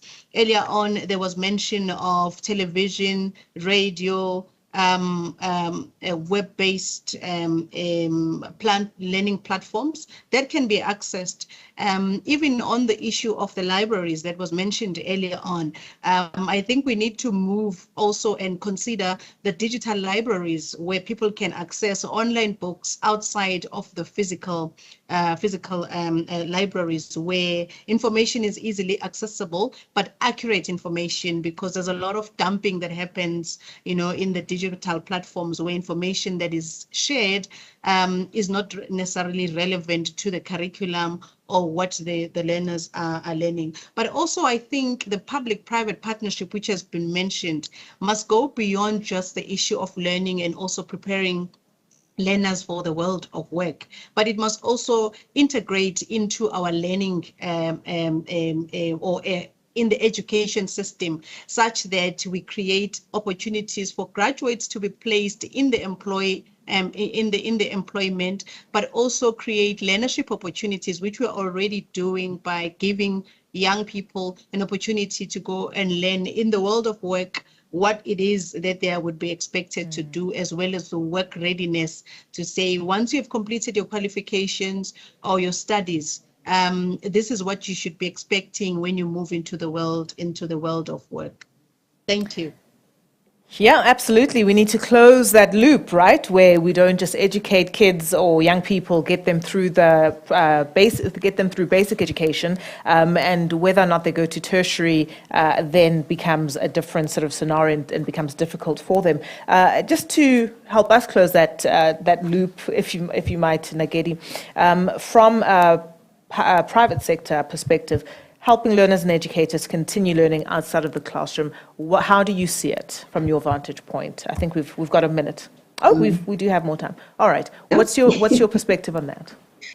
No, my perspective on that is, in modern knowledge-based economies, really, if where you look at the demand is very high in terms of the high-level skills, and they continue to grow substantially. So, if you look at the World Economic Forum top skills of tomorrow that were, released recently, they speak of skills such as, innovation, analytical thinking, complex problem solving, active learning strategies, and, skills such as creativity and so forth. The task is for us to transform the traditional models of schooling, by identifying who are the more academic talented, students, and who are those that are more creatively inclined, and orientated, and customize our learning systems, how we teach, and be able to really enhance and develop talents of all learners, and not just the ones that are, academically, orientated. So this really would require a lot of development, as already mentioned. If you look at, our young maths genius, Vatlezwani, and thanks to the teachers and the social media, and many others that have not yet been discovered in our country, how do we support such talent beyond the traditional method of teaching, right? And I think, again, partnering and partnership between business and educational institutions is a great start. This will assist, the level of alignment between business needs and expectations from the education system. And this is really an interdependent relationship, in my view, but that both institutions should learn from each other and influence the future in ways that are quite inclusive and above all, really prepare our learners for the future. So I think there's room. It's a journey. And it's a journey that we need to embrace. It's a journey that we really need to, work at a faster pace, so that we can be able to prepare our learners for global, citizenship and have our learners be in a space where they can be able to sell their skills to the broader world. And that requires, a lot of resources and partnership and identifying those needs and really, really working through them. So I believe, business can contribute towards that outside the classroom by, sponsoring and developing learning hubs in our own working environment or in public spaces that are fun, but also educational in nature. So that they can encourage the digital interactions. We could potentially look at digital museums and coding and gaming centers that our learners can get acquainted to. And all of this should really not only be implemented in the urban areas. We definitely do need to continue and support the government in expanding all of this into the rural areas. And that's our duty as a good corporate citizen. Khulusa, the voice in my ear will tell me whether or not I have or how much time I do have, but just very quickly, if you could, in just a few seconds, is a Department of Basic Education ready and able to respond to the needs of the future world of work? Yes, I think the Department of Education is ready to respond to the needs of future work. I think we are looking into things such as the 4IR coding and robotics, but also I think what we are doing is also working on the core foundational skills, which I think is very important, because without those, there's no you can't support learners that do not have the foundational skills and the foundational knowledge, as well as supporting the teachers who are teaching these learners. And I think through various partnerships with literacy NGOs and the private sector in the different provinces, the department is responding to the various needs of the education sector, because there are needs from infrastructure to needs in the classroom to administrative needs that require tech and collecting data administratively.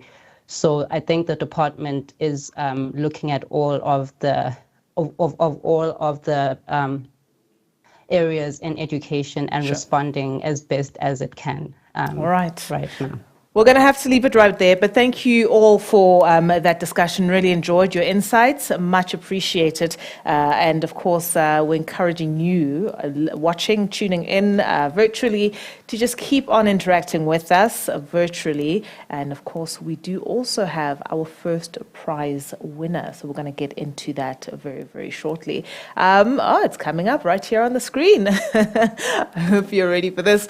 The first winner of our 1,000 Rand Take a Lot voucher, Mr. Kwezi, for the most Twitter interactions. Just simply Mr. Kwezi, you've been busy on Twitter, so keep that up. Thanks so much for tweeting, keeping us, or hopefully getting us to trend this afternoon and throughout the day. So keep interacting and tweeting. You can use the following hashtags. It's hashtag Top Empowerment, hashtag Transformation 2022, hashtag Green is the New Gold, and hashtag Nedbank, so that you too can stand a chance to win these awesome prizes. We are watching for the most engaging participants as well. So that's what's going to be happening, continuing over the next 2 days. The following advertisement contains facts. Shared value, the new big thing everyone's talking about. Well, new, talking. There's nothing new about shared value at AVBOB. You see, as a mutual, they have no shareholders. So AVBOB's profits are shared with their policyholders in the form of bonuses and improved free funeral benefits. AVBOB's not talking shared value, they're sharing value. And they've been doing it for over a century. It's all on their website. It's that time of the afternoon now. Our keynote address is addressing a very important topic, the world and South Africa beyond 2022. And we're looking at the latest flags, scenarios, and probabilities. Bringing us this discussion and just unpacking those various elements for us is a gentleman who is no stranger to selling out his books and having to personally drop them off at exclusive books and various bookstores himself sometimes when publishers can't meet the demand. Clem Sunter is a scenario planner and futurologist. Good morning, good afternoon, Clem. Welcome.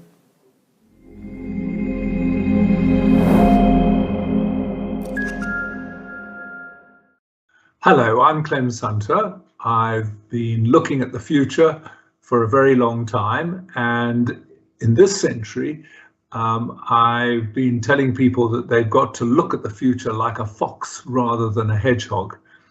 A fox is a person who looks around at all the kind of evidence in front and then plays scenarios of what can happen in the future rather than providing a single forecast of what is going to happen. That's very much the hedgehog approach. And I think we're all agreed that right now the world is probably the most uncertain state that it's been in for many years. And therefore, you've got to really have the mind of a fox in looking at the future. So what I'm going to do is look at the flags that are driving the present into the future, and then consider possibilities for the world, and then talk a little bit about South Africa. The first flag that I've been following for the last 5 to 10 years, I call the red flag. It's basically Russia and China. And as we all know, Russia is now involved in the war in the Ukraine, and people are trying to work out whether this war is going to come to an end soon, or whether indeed it could be dragged into a World War III between NATO and Russia. All the scenarios are on the table at the moment, and nobody quite knows what is going to happen. The other country that is very much involved is China, and the China-American relationship is very edgy at the moment because the Americans are worried that China has its eyes on Taiwan. And so you have this constant kind of polemic between Joe Biden and the president of China, being the democracies, the coalition of democracies, which is very much the Europe, Japan, Australia, America, versus the totalitarian states of Russia and China. And so we're moving into a much more divided world now than we had in the last century, when it was all about globalization and the freedom of movement and people between countries.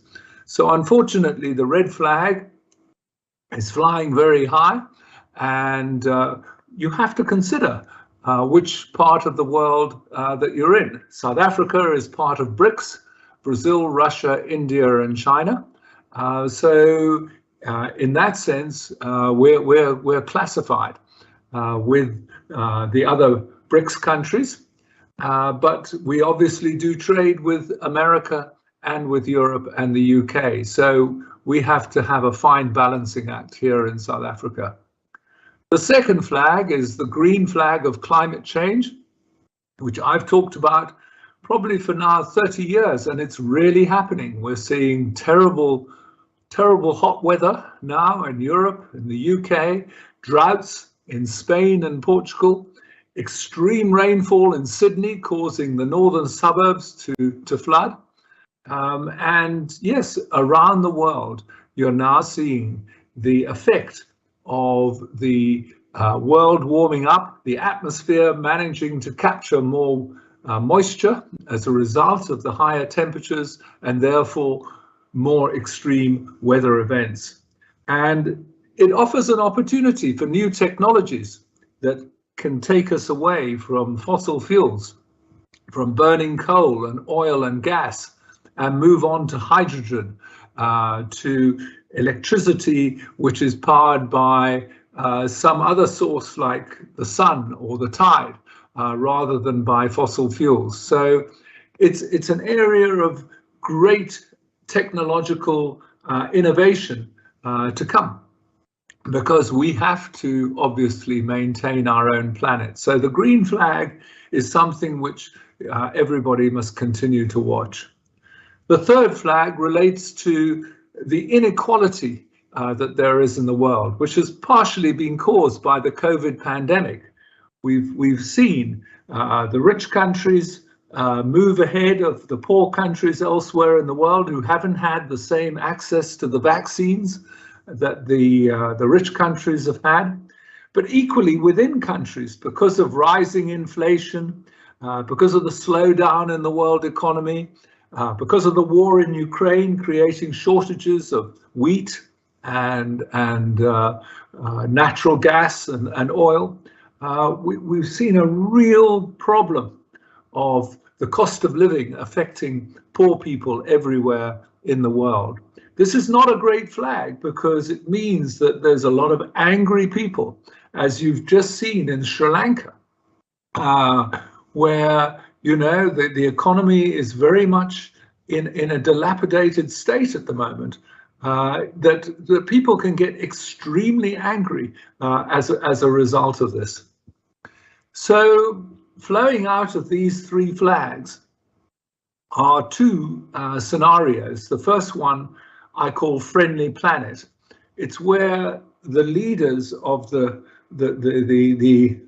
biggest economies in the world, particularly China and America, actually get together and say, what are we going to do to help get rid of climate change and to make the Earth a more sustainable place to live?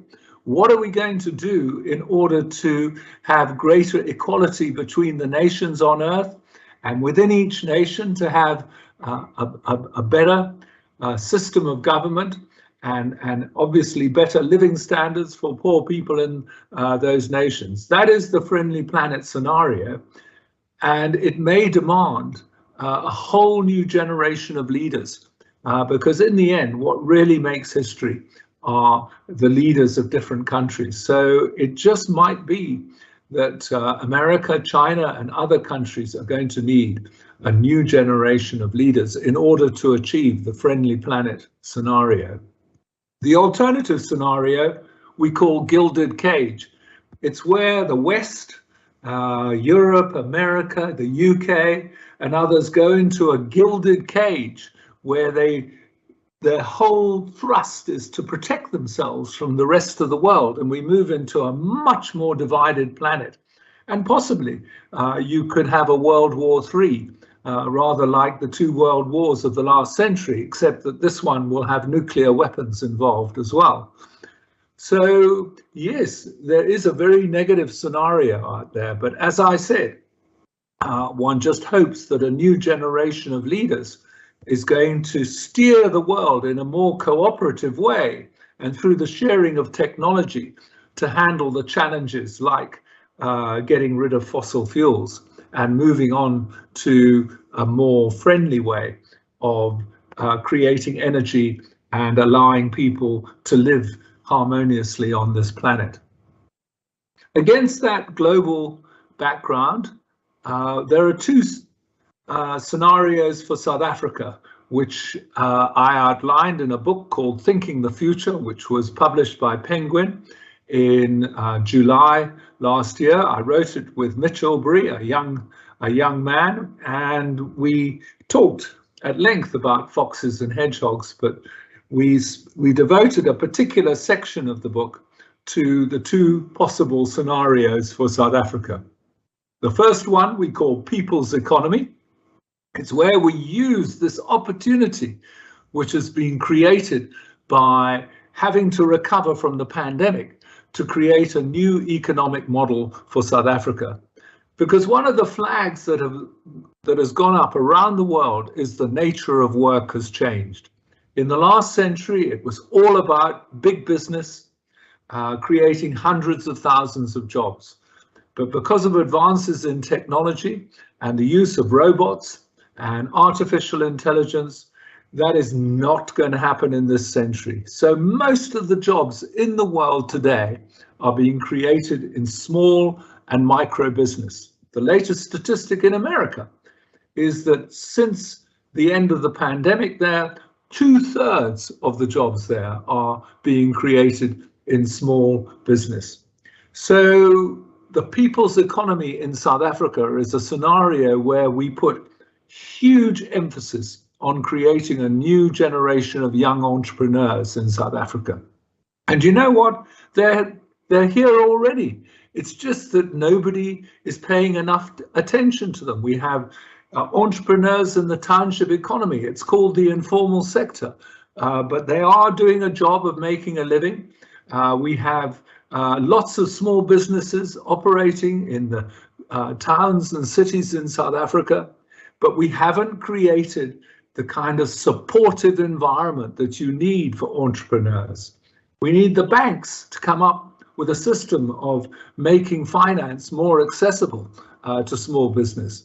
We want big businesses to allocate maybe 20% of their supply chains to nurturing small businesses to supply them.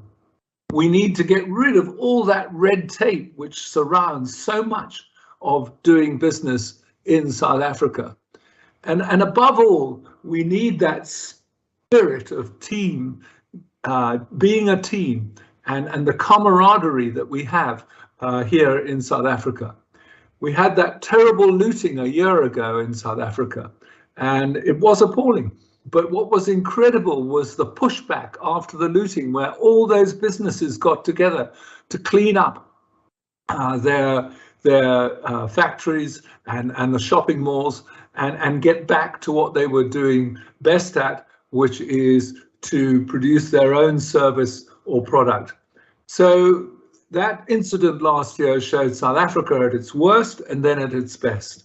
And in a people's economy, we have a ground-up revolution which promotes small business and creates a new generation of entrepreneurs. The negative scenario we call cautionary tale.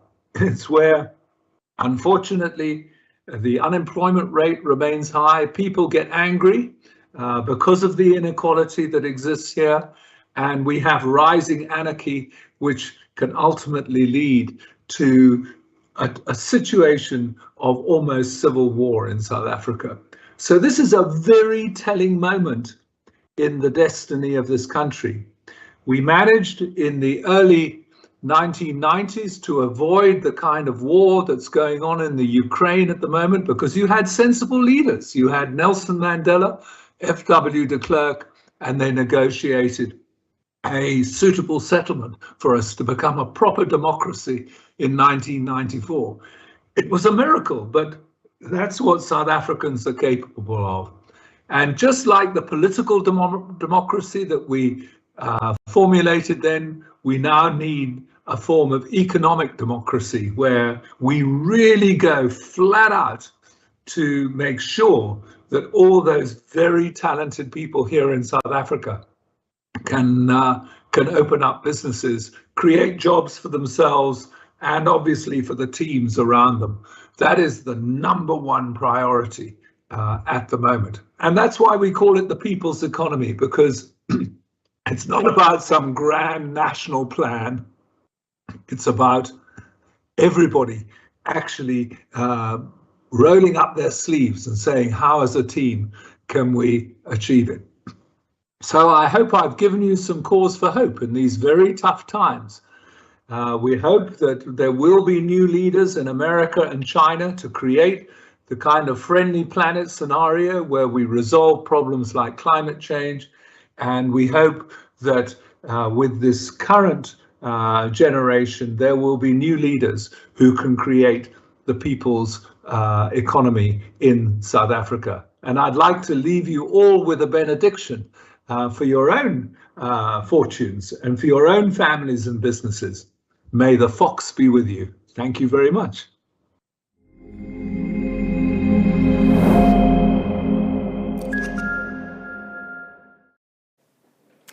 May the fox be with you indeed. Thank you so much, Clem Santa. Really appreciated your insights as per usual, and of course your passion for innovation and growth.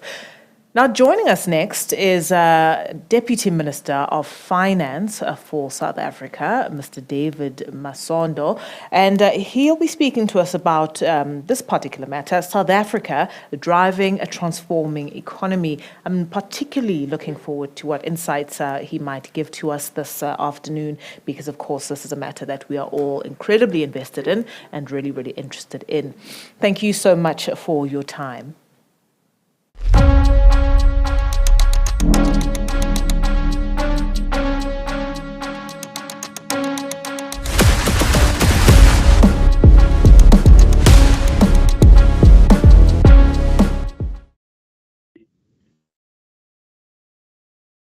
Thank you, and then greetings to everyone.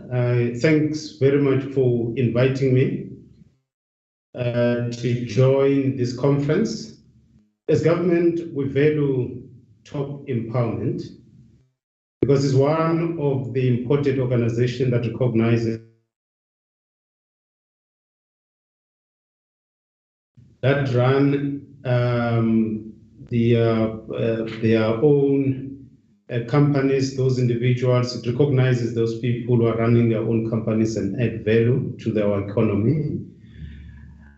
In contributing to this conversation in this conference, which is focusing on employment equity, Black ownership, management, education, skills, development, enterprise, and socio-economic development, I would like just to share my thoughts on additional strategic issues that we need to consider and discuss in this conference, insofar as the transformation program. And therefore, I'll focus on transformation in relation to the demographic of the country, which is a matter that we've been focusing on for almost 30 years now. But I would also like us to focus on the transformation of the industrial structure of the South African economy, as well as the spatial transformation of our economy, and the relationship between South Africa and the world, because I think it's important for us to transform that relationship between South Africa and the world. And lastly, I will say a few words about the structural reforms that government is undertaking. And unfortunately, I've got 15 minutes to say a few words about those big strategic focus areas that I want to share with the conference. And for that reason, I'll just be punchy and not elaborate much on them. So the first thing is why demographic transformation is an imperative.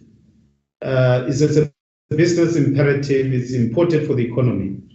Because I think it's important for us to answer this question, because there are growing voices that are questioning our intents to transform the South African economy so that it reflects the demographic character of the South African society. And I don't want to bore you with history, because all of us, we know where we come from. But for us to understand the imperative of transforming this economy, it's important just to understand how the apartheid constrained economic growth. Firstly, it constrained the entrepreneurial capability of Black people who could have added value in producing goods and services in order to grow and develop our economy. Anti-education denied the economy skilled workforce, thus making our economy less competitive in terms of labor productivity. And the politically suppressed wages also constrained the domestic demand, particularly for mass consumer goods. I can go on and on to illustrate the manner in which the past has basically constrained the transformation, the growth of our economy. So enabling Black people to participate as owners of businesses, as skilled workers, as managers, it's not just a moral issue, it's an important economic and development question. And as government, we've done a lot through the BEE to seek to transform and grow the economy, not just as a moral imperative, but also as an economic imperative. Because if we are to grow the economy, it's important for us to make sure that it's an inclusive growth. Yes, BEE has not been perfect in certain respects, and I'll come back to this point later. The second strategic focus area that I think when we talk about transformation, we really need to look at very seriously and closely is the transformation of our industrial structure. If you look at our GDP composition today, manufacturing has significantly declined, leading to deindustrialization. South Africa is often dominated by the two main industries, mining and financial industries. As a result, we produce what we don't consume, and we consume what we do not produce. In other words, all these minerals that we have, we produce for other economies to manufacture or process them in different ways. As a result, we consume things that we don't produce, the manufactured goods that come onto our shores. And therefore, if we are serious about the transformation agenda, we should not only focus, important as that is, as I earlier mentioned, we should not only focus on the demographics, but we should also focus on the manufacturing, rebuilding our manufacturing base as South Africa. And of course, this will require both black and white businesses to get involved in the manufacturing business, but without losing sight of the importance of making sure that black people are supported to be manufacturers of things that South Africa should consume. The third area that we really need to look at insofar as the transformation is concerned is the spatial transformation. Rural areas are still underdeveloped in many ways, particularly those areas that we used to call Bantustan. And therefore, black businesses, they really need to grow in rural areas because it's important for us to look at the rural areas to transform our economies in the rural areas. Townships as well are also underdeveloped, and they're also far from towns. And as a result, workers spend a lot of money on transport for them to leave their residential places to their workplaces. For businesses to produce whatever products they are producing, we really have to make sure that there's reliable supply of electricity, water, skills, telecommunications, and other supply side issues that are quite important for producing what our businesses should produce. It is for this reason that government has prioritized the network industries, electricity, water, telecommunications. And insofar as energy is concerned, we all aware that Eskom generates 90% of our South African electricity, and we are continuously load-shedded because we largely rely on Eskom. And government has said it will be important for us to create an environment in which private sector or private people are able to generate electricity to power the South African economy, including households. It is for this reason that we have increased the licensing threshold for generation from 1 megawatt to 100 megawatts. And as we speak today, NERSA has approved the first 100 megawatts private renewable power generation project with a pipeline of over 5,000 megawatts of projects at various stages of development. Transformed businesses, they really have to have the ability to transport their goods within and outside the country. And unfortunately, Transnet has not been able to do so efficiently. As a result, our roads are congested. Businesses are not able to efficiently transport goods and services to destined markets. It is for this reason that government has focused on, as part of making sure that our network industries, they enhance economic growth.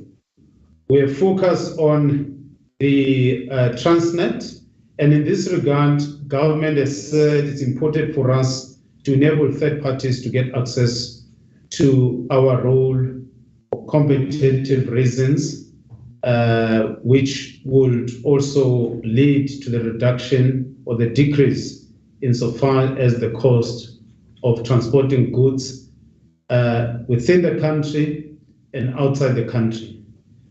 I mean, for instance, coal is in demand as we speak today, globally,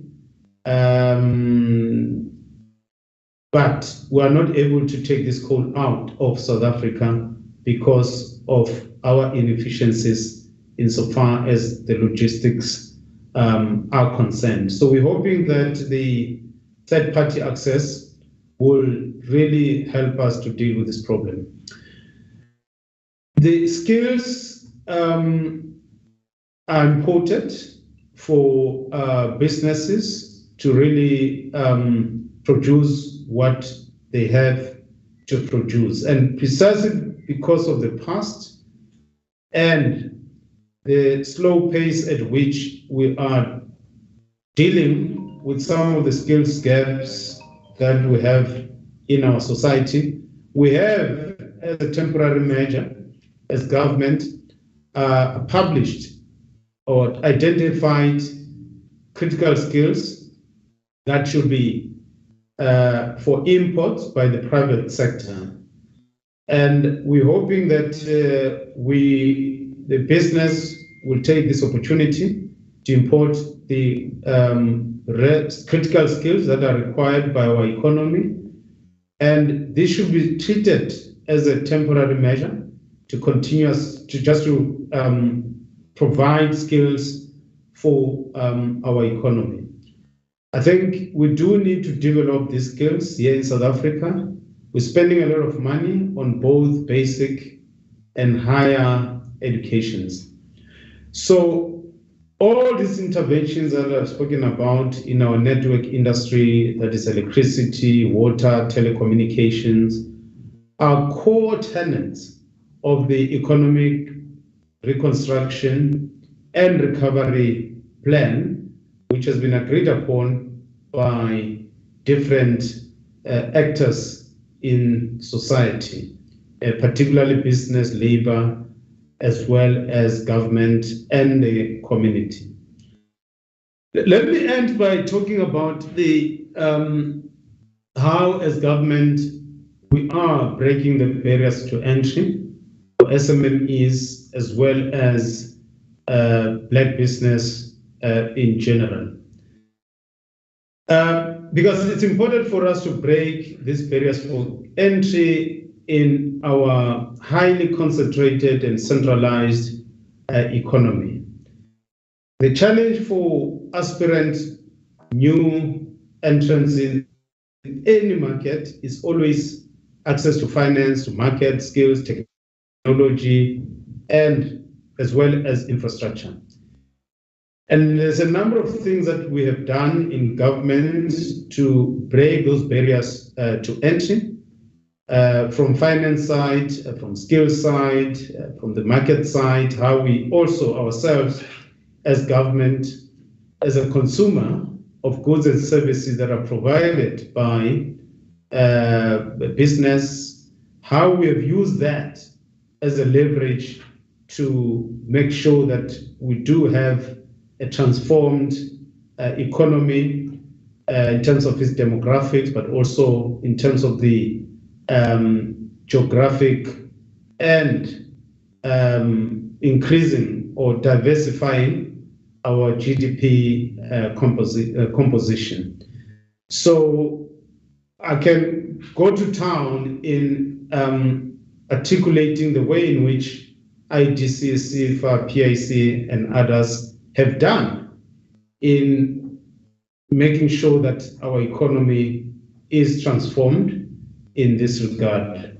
I would like to conclude by thanking you once again for this opportunity to address your conference, as well as congratulate you and your sponsors for the job well done in facilitating such needed conversations in the discourse around transforming our country, our economy.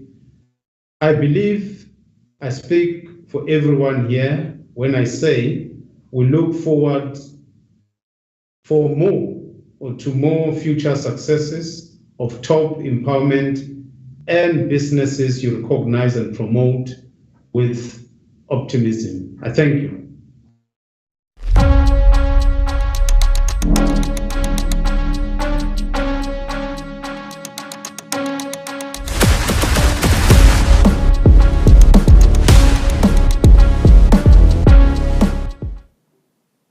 Thank you so much to the Deputy Minister of Finance there, Dr. David Masondo. Now we're moving over to our third panel for today, which is hosted by merchants. And this panel will be focusing on identifying skills in demand in the 2022, and of course in the 4IR landscape, as well as identifying relevant skills development programs and resultant economic opportunities.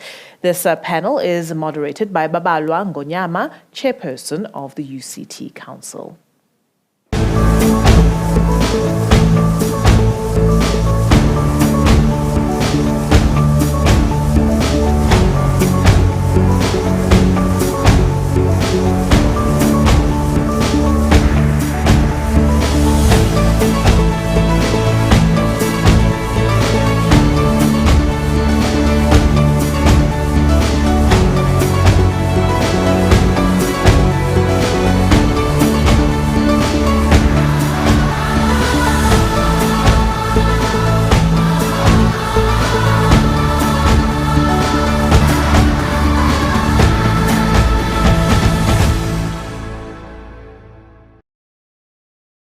Good day, everyone. It's a real pleasure to be with you today. You know, we are here today because of our commitment to transforming our economy. You know, in particular, I mean, this session, it focuses on developing human capital. We want to capacitate individuals, our community, our government, and our society at large. Things have changed, colleagues and friends, especially post the pandemic. We are seeing hybrid work environment. We're seeing new ways of learning and living. They are all here to stay with us. So this is a change of era. Yes. Therefore, we have to find new ways of value creation, but more importantly, though, they must have both the economic and the social impact. And we must do this in a much more inclusive way. We must make sure that we bring in our youth, we bring in women, we bring in people in general, so that they become productive citizens of our country. I brought to our esteemed panelists who have navigated this space successfully. They will share their thoughts and experiences with you. And let me start by handing you over to Nana Serapelo. Nana, do you want to just introduce yourself? Thank you so much, Babalwa. My name is Nana Sirapelo. I'm currently the acting head of human capital at Netstar. I've been with Netstar for about 4 years. However, I've got about 10 years overall HR generalist experience. Netstar is a telematics and vehicle tracking company based in Midrand, but we've got a global as well as a national footprint. Thank you, Nana. Thank you very much. Andy, over to you. Good day, Babalwa, fellow panelists and guests. My name is Andy Sewell. I'm a director of Paladin Consulting, a company that's focused on skills development at a company, at a sector and at a national level. I recently completed my tenure with an organization called Bepesa, where I was CEO, during which time our key focus was on using the growth opportunity of that sector to contribute to and shape economic transformation in South Africa. And in this journey, demand-led skilling, the subject of our panel discussion today, played a very key role. It's a privilege to join this panel today and participating with my colleague, Dr. Sidwal Shukweni, whom I work closely with at Bepesa and continue to do so as he leads the transformation portfolio in merchants. Thank you for having me. I look forward to the conversation. Great, Andy. If you were to describe yourself as an animal, Andy, how would you describe yourself? Oh goodness, Babalwa, you do have ways of introducing us. I would say my star sign is a Leo, so I'm going to go with that, with the lion. And the characteristics of the lion that I try to live up to in my daily life are being confident, bright and optimistic, even when times are tough, to be decisive and courageous in making decisions, and always to pull up my sleeves and be ready to work and lead from the front. But most importantly, I think like the lion, it's to appreciate the people around you and be warm and compassionate at all times. Thank you, Andy. Nana, you can't get off the hook on this one. Share with us how you describe yourself if you were to be an animal. The animal that I would actually describe and pick in this particular instance would be an elephant. For me, really, the fact that it's such a family-orientated animal resonates with me. The memory of an animal, so animals' memories are just, extremely great in terms of how they remember memories, how they remember situations, incidents, things like that. As well as the fact that if you look at elephants, they're quite massive. You know that if an elephant steps on you, it literally can kill you. However, they are such peaceful animals. So unless provoked, they wouldn't ordinarily then, attack. And that's how I approach everything. We approach things with peace. We do not do any fighting. We resolve any conflict through communication, through, engagement. That's how I approach everything that I do. And like I stated earlier on, the family unit is extremely important. So even in how I approach my work as well, that family unit and ensuring that people feel included in the organization and how we work as a team. So that's the animal that really I actually would say resonates with me and how I do things. Thanks, Nana. Thank you very much. Let's now move on to Shani Naidu. Just an introduction, Shani. Hello, everyone. Thank you so much for the opportunity to have me on this panel. It's really, I feel privileged to be here to share some insights on the topic. I think it's very close to my heart. I function very much in the SME space. So business training and development is something I see all the time. I see failures, I see the pain. So for me, skills development is really at the heart of transitioning economies, transitioning human capital, and again, new age, new diversification, new ways of thinking. I bring into it the neurological aspect of enablement. I use it in my training dynamics. I do financial mentoring and coaching. I'm a business strategic advisor. our business rescue practitioner as well. So everything relating to business, team dynamics, involving human capital and elevating human capital to its maximum is what I do. And that is what I think the economy needs at this point, because it is a new way of enabling critical innovation and empowering intrinsic human capital that was never done before. So I hope I can add value to that. Wow, Shani. And then talk about an animal now. Yes, I'm very much a lion. From a strategic perspective, that is how I got to where I am. I had to dig very deep within myself in the early stages of starting my entrepreneurial journey. And again, I chose a neurological path to do that. So strategic dynamic is vital for me in everything I do. Encapsulating the lion, its power, its intrinsic power, it's not external power. It is strategic thinking, which must be intrinsic first before you can roll it out. It is analyzing and watching and timing and waiting for the right moment to execute. That is who I am, and that is how I do what I do. Wow. Wow. Thank you, Shani. Thank you very much.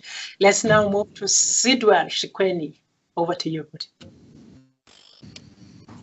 Thank you. My name is Sidwell Shikweni. I'm the Transformation Director for Merchant South Africa. We are a wholly owned Dimension Data company. We see ourselves as a business in service to society. We create sustainable and meaningful future for the youth of this country in the main. And in terms of my personality, aligned to that of an animal, I see myself as a dolphin. It's a category of an animal under the mammals. And a dolphin, it's known for its high brain power, for its intelligence. It's sociable, friendly, and caring. And that describes, among others, who I am. Wow. Thank you, Sidwell. Colleagues and friends in the room, I'm sure you can see that we have indeed deep skills in this room, So let me start by throwing the first question to demonstrate what we have.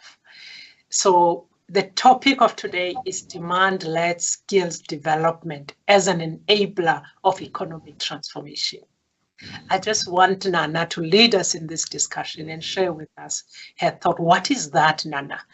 Most people don't understand what do you mean when you talk about demand-led skills development, especially when you talk about it in the South African context, and how will it look like in our context? Oh, definitely. Thank you so much, Babala. So for me, really, there are two aspects that I will touch on, and I'll try to keep it as brief as possible, so that I can allow the rest of the panel. But when we look at demand-led skills development, for me, it really talks to empowering and equipping our people with skills that not only meet our immediate needs for the local and global economy, but they also make our people ready to respond to the ever-changing job market. So earlier on, we were chatting about COVID-19, and we've seen how COVID-19 actually propelled businesses to actually then respond to demand-led skills development, in that we saw that, skilled force was our main competitive advantage over anything else. But if we look at our unemployment rate as well, it's actually quite, worryingly high. So we've got these graduates that have got qualifications, but they don't necessarily have the real-time skills that actually equip them to be able to actually participate in our economy effectively. So what then demand-led skills development really looks like for me is, firstly, we need to ensure that the new entrants into the job markets, these graduates, we equip them with the relevant skills that they need to actually be effective in the jobs that they're entering.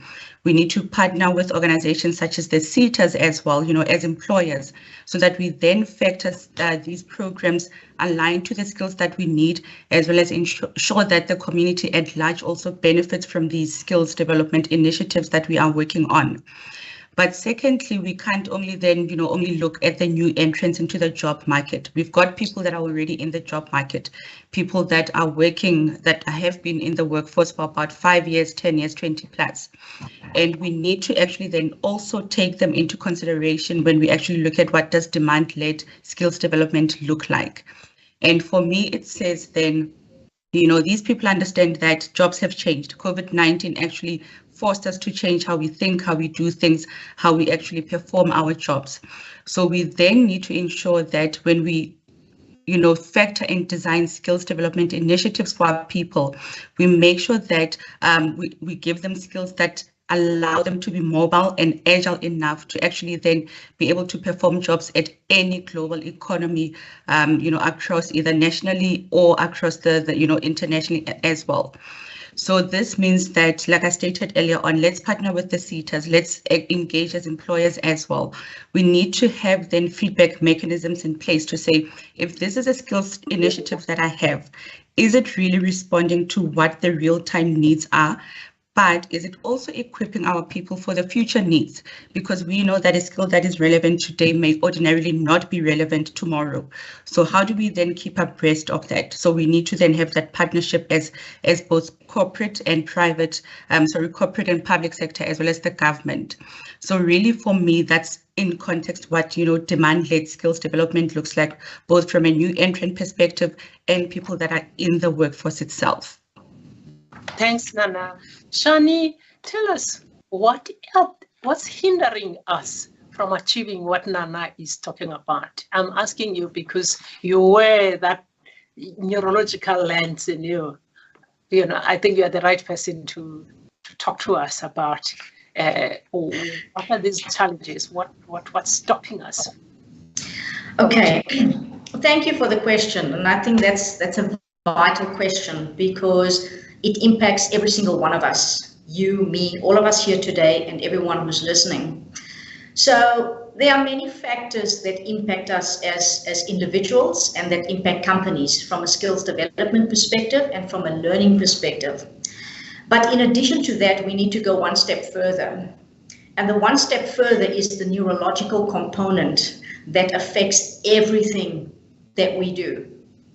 The neurological component talks about our frontal cortex, which is this part in the front of your brain here, your executive function capacity, which is here, and the amygdala, which is the part of the brain that's sitting more towards the back of the head. Now, these two components affect everything that we do, everything we don't do.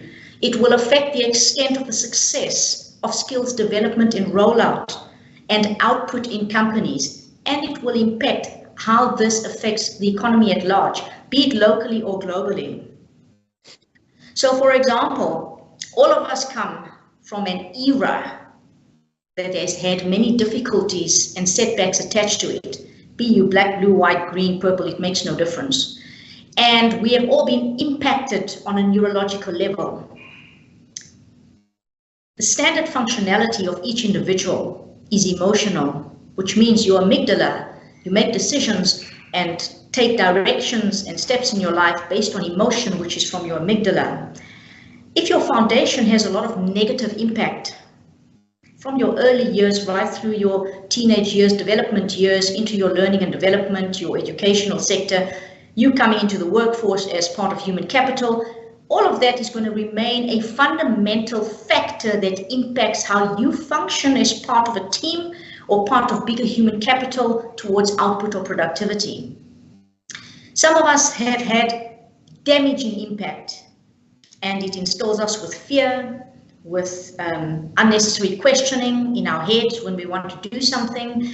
It allows us to look at another individual and have dissatisfactory interpretations and acceptance about that individual. It's all coming from a level that we are not able to control because we don't know how, but we can learn. Because neuroscience is a learning thing, right? It took me 4 years to change who I was to who I have become. And that proves to me that it can be done, right? But we must be shown there's the avenue. Whether you come from poverty, whether you come from emotional abuse, whether you come from whatever type of abuse it is. We all have some sort of abuse. I'm using the word in a holistic way here. We can all be diverted from that and retrained. We can unlearn and relearn and allow our brain to develop new neural pathways that make us more conducive to agility and adaptability, which is what we are facing now in the country. COVID has shook us in a way that we never saw coming. We didn't see it coming. We were never prepared for it. We didn't know what to do if such a situation came, and it hit us 6-love, every one of us. Businesses who were in business for years have closed their doors. What does that tell us? It tells us that we don't have the agile skills and the adaptability and the critical thinking, analytical skills that will allow us to navigate the stormy waters. And that's where we're in. So now we're coming out of COVID. Great thing, great to know. But still, we sit with the damage and the effect of how do we transition businesses and human capital out of the damage of COVID, because that too is now sitting in every one of our cells in our body, and it's impacting the neurological pathways that we use to think, to problem solve. When we think about graduates and our students who are supposedly the power force of the future, we have to think very carefully, because that power force has been damaged. That power force is no longer the force that we thought it would be eras gone by. We have to change the educational sector, and we have to change the teaching modalities that incorporate a neurological perspective so that we enable the learners to think and see in a different way by utilizing their frontal cortex more instead of their amygdala. We also need to adapt people to a values and belief system of integrating human capital, of acceptance and diversification, but also by allowing a proactiveness to develop. We don't know how to be proactive. We were never taught how to be proactive. The educational system does not teach you how to be proactive. University graduates come out, and as Nana was saying, they don't have the skills, the demand skills that the economy needs now. They don't have that. They're coming out with textbook skills, hoping to walk into a big company, earn a great salary, and that's where I'm going to be. That world doesn't exist. From my perspective, that's where I come in with the neurological component. Wow, very interesting thoughts there, Shani. I mean, there is an old saying that the illiterate people these days is not those who have not been to school. It's right. People who can't relearn, unlearn, right. And learn new ways. I mean, you have touched on that in a very, very strong way. Thank you very much. Thank you. Let me ask you, Andy, from an organizational point of view, though, what is hindering our organizations, from transforming our economy? Yeah, it's a really interesting question in the sense that I think if we look at an ecosystem macro-environmental view and then blend that with what Shani has just presented, which is the people, the human capital, they go hand in hand. But I would highlight the following. I think if we think of the broader systemic challenges that we face at a country level, at a sector level, at a business level, they would include the following.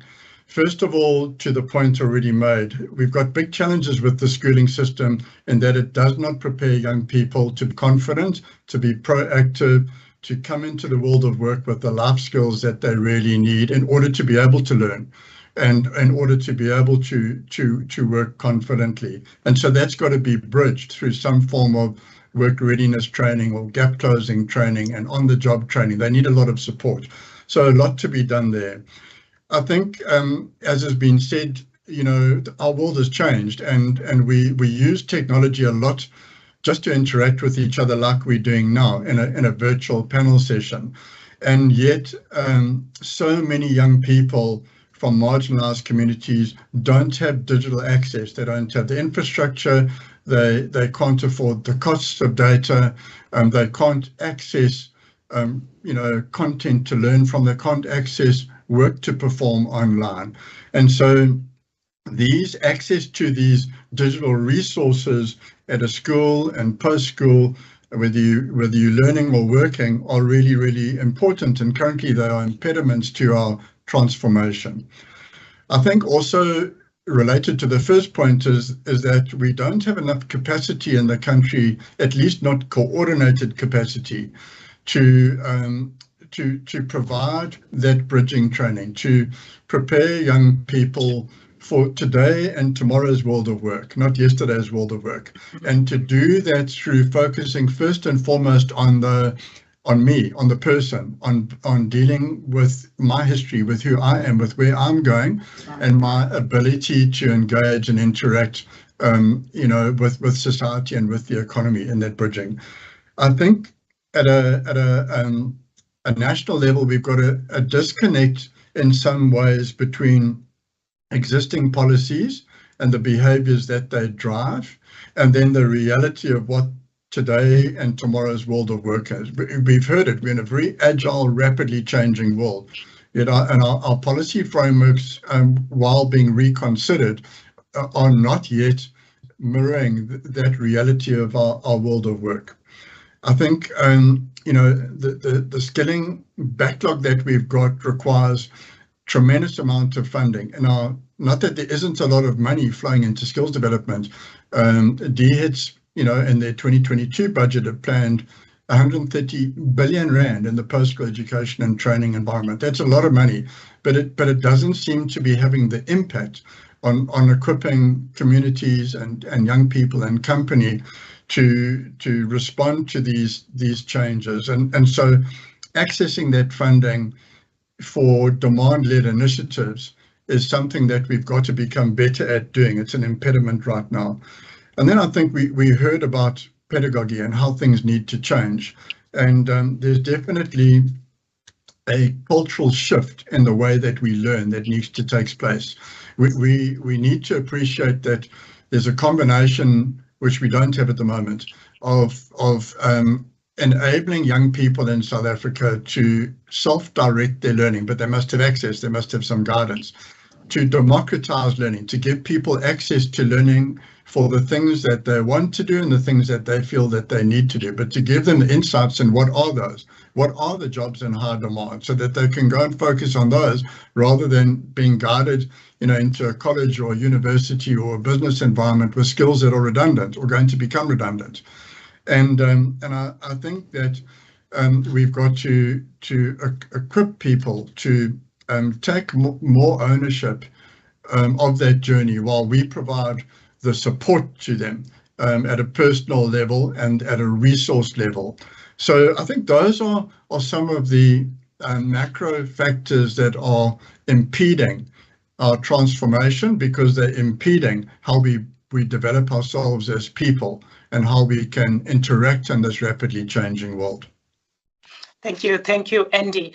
In my role as the Chair of Council of the University of Cape Town, one of the areas at UCT that we really identify is giving those practical skills, to be it youth or the community in general, so that when they walk into those boardrooms, they are well equipped. So we have what we call now a digital boot camp, which helps as much as possible in training and just give them short-term certificate so that they can participate meaningfully. But Sidwell, tell us then, once we train these people that Shani and Andy are talking about, how do we then internally, teams themselves, assist in transforming our own economy? You are employed now. You have to play a meaningful role. How do you do that? So, look, skills development is the foundation. It's quite central in terms of enabling transformation at an organizational level and obviously at the macro level. And I think as organizations, we need to understand that, we've got throughput who are prepared to a certain level, and we've got the role to play as organizations. So a case in point, as merchants, we've set up the Merchants Academy, and the view is to say we need to ease the transition of the new entrants into employment into our space, because we do understand that much as they've got certification, they've got qualifications, they've never been to the world of work, and then there's a need for them to be introduced, purposefully through a structured programs rather into the world of work. So that's what exactly we do through the Merchants Academy, through a range of programs. Our programs are geared towards developing the core of our capabilities, because those are quite critical and central to enabling productivity and growth. And over and above that, it's through the interventions which we have internally, where we are in a position to ensure that there's a pipeline which is flowing effectively, to ensure that as and when positions become available, we are in a space where we can fill those senior roles internally. So that's the space which we play in terms of ensuring that there's a smooth integration of the unemployed into our space. But as soon as they are in our space, we have a responsibility in terms of continually developing them and giving them the best of skills to be at their best. And when we see that when they are supported, they become effective and they become more productive, and in turn they grow into senior roles. And we've got quite a number of people who have demonstrated that capability. Some of them, interestingly, as we engage with them, try to understand their interest. They want to get into the entrepreneurial space, but yet they start in our space, and we are able to, through our supplier enterprise development, provide them with that opportunity and create an ecosystem through skills development, once again, which not only foster employment but also stimulate entrepreneurship. Thank you. Thank you, Sitwell. Nana, you have Sitwell, who said he is ready to train and develop our people and transform our economy. But what I have found, Nana, is that in business, as corporate, we are frustrated. There is a very strong demand for skill, and as a result, I've seen the bank. I'm the CEO of a stockbroking business called Scenario Securities. So we play in the derivative space, and also in the we have insurance and asset management business. So I've seen in the financial services in particular, and if I can mention banks, looking for skills out of the country. They would go to India to insource some of the skills, and something that I think should be found here in South Africa. Why do we have that gap? What are these skills that are problematic? Just share with the people as to which skills do they need to develop so that they can respond to the corporate world and be able, therefore, to feed the needs of the of South African business. Definitely. Thank you so much, Babalwa. And just to echo Shani's sentiments earlier on and what Cyril has just touched on in terms of the skills that are in demand, and I don't want to harp on COVID-19, but it really taught us a lot, and it has given us a lot, though some were negative, but it has given us a lot of positive things that we can actually take away. And if we look at COVID-19, the one skill that was quite important and in demand was digitization. You need to have the skill and acumen to actually perform your work with ease when things were actually automated. From a digital perspective and having digital natives, we've seen that, however, the most prominent skills that are very necessary have been the softer skills. These are skills that cannot be automated. You know, somebody else cannot replicate them because only Babalwa can do this thing in this particular way once you then develop yourself with that softer skill. And the most prominent ones that I really want to touch on for me would have been with COVID-19. People had been working, you know, in offices. And then we threw our people into this, if I can call it deep end, to say you need to now, in the next coming 2 weeks, work from home. And people had to that, from that immediate time, learn how to self-manage. People who hadn't been able to work from home, who never had the opportunity to do so, were expected to actually work from home and self-manage. But then in part, it also had the aspect of these leaders that have been used to bums in seat from a management perspective. They had to approach their leadership skills, you know, quite differently. How do you then instill trust? So those were the first two skills that, you know, if I can marry them together, that we saw coming forward. The second one that Shani also touched on was, you know, the ability to actually critically analyze data and solve complex problems. Like you stated earlier on, when we need skills in the banking segment, for argument's sake, we are going overseas, but we do have the necessary graduates, you know, within our economy. However, they're not skilled enough. We haven't equipped them enough to actually understand how to make use of the qualifications that they have, but supplement and complement them with the skills that we need, such as critically analyzing data so that you solve solutions. The other one that actually Sidwell spoke about was change, you know, the ability to adapt to change.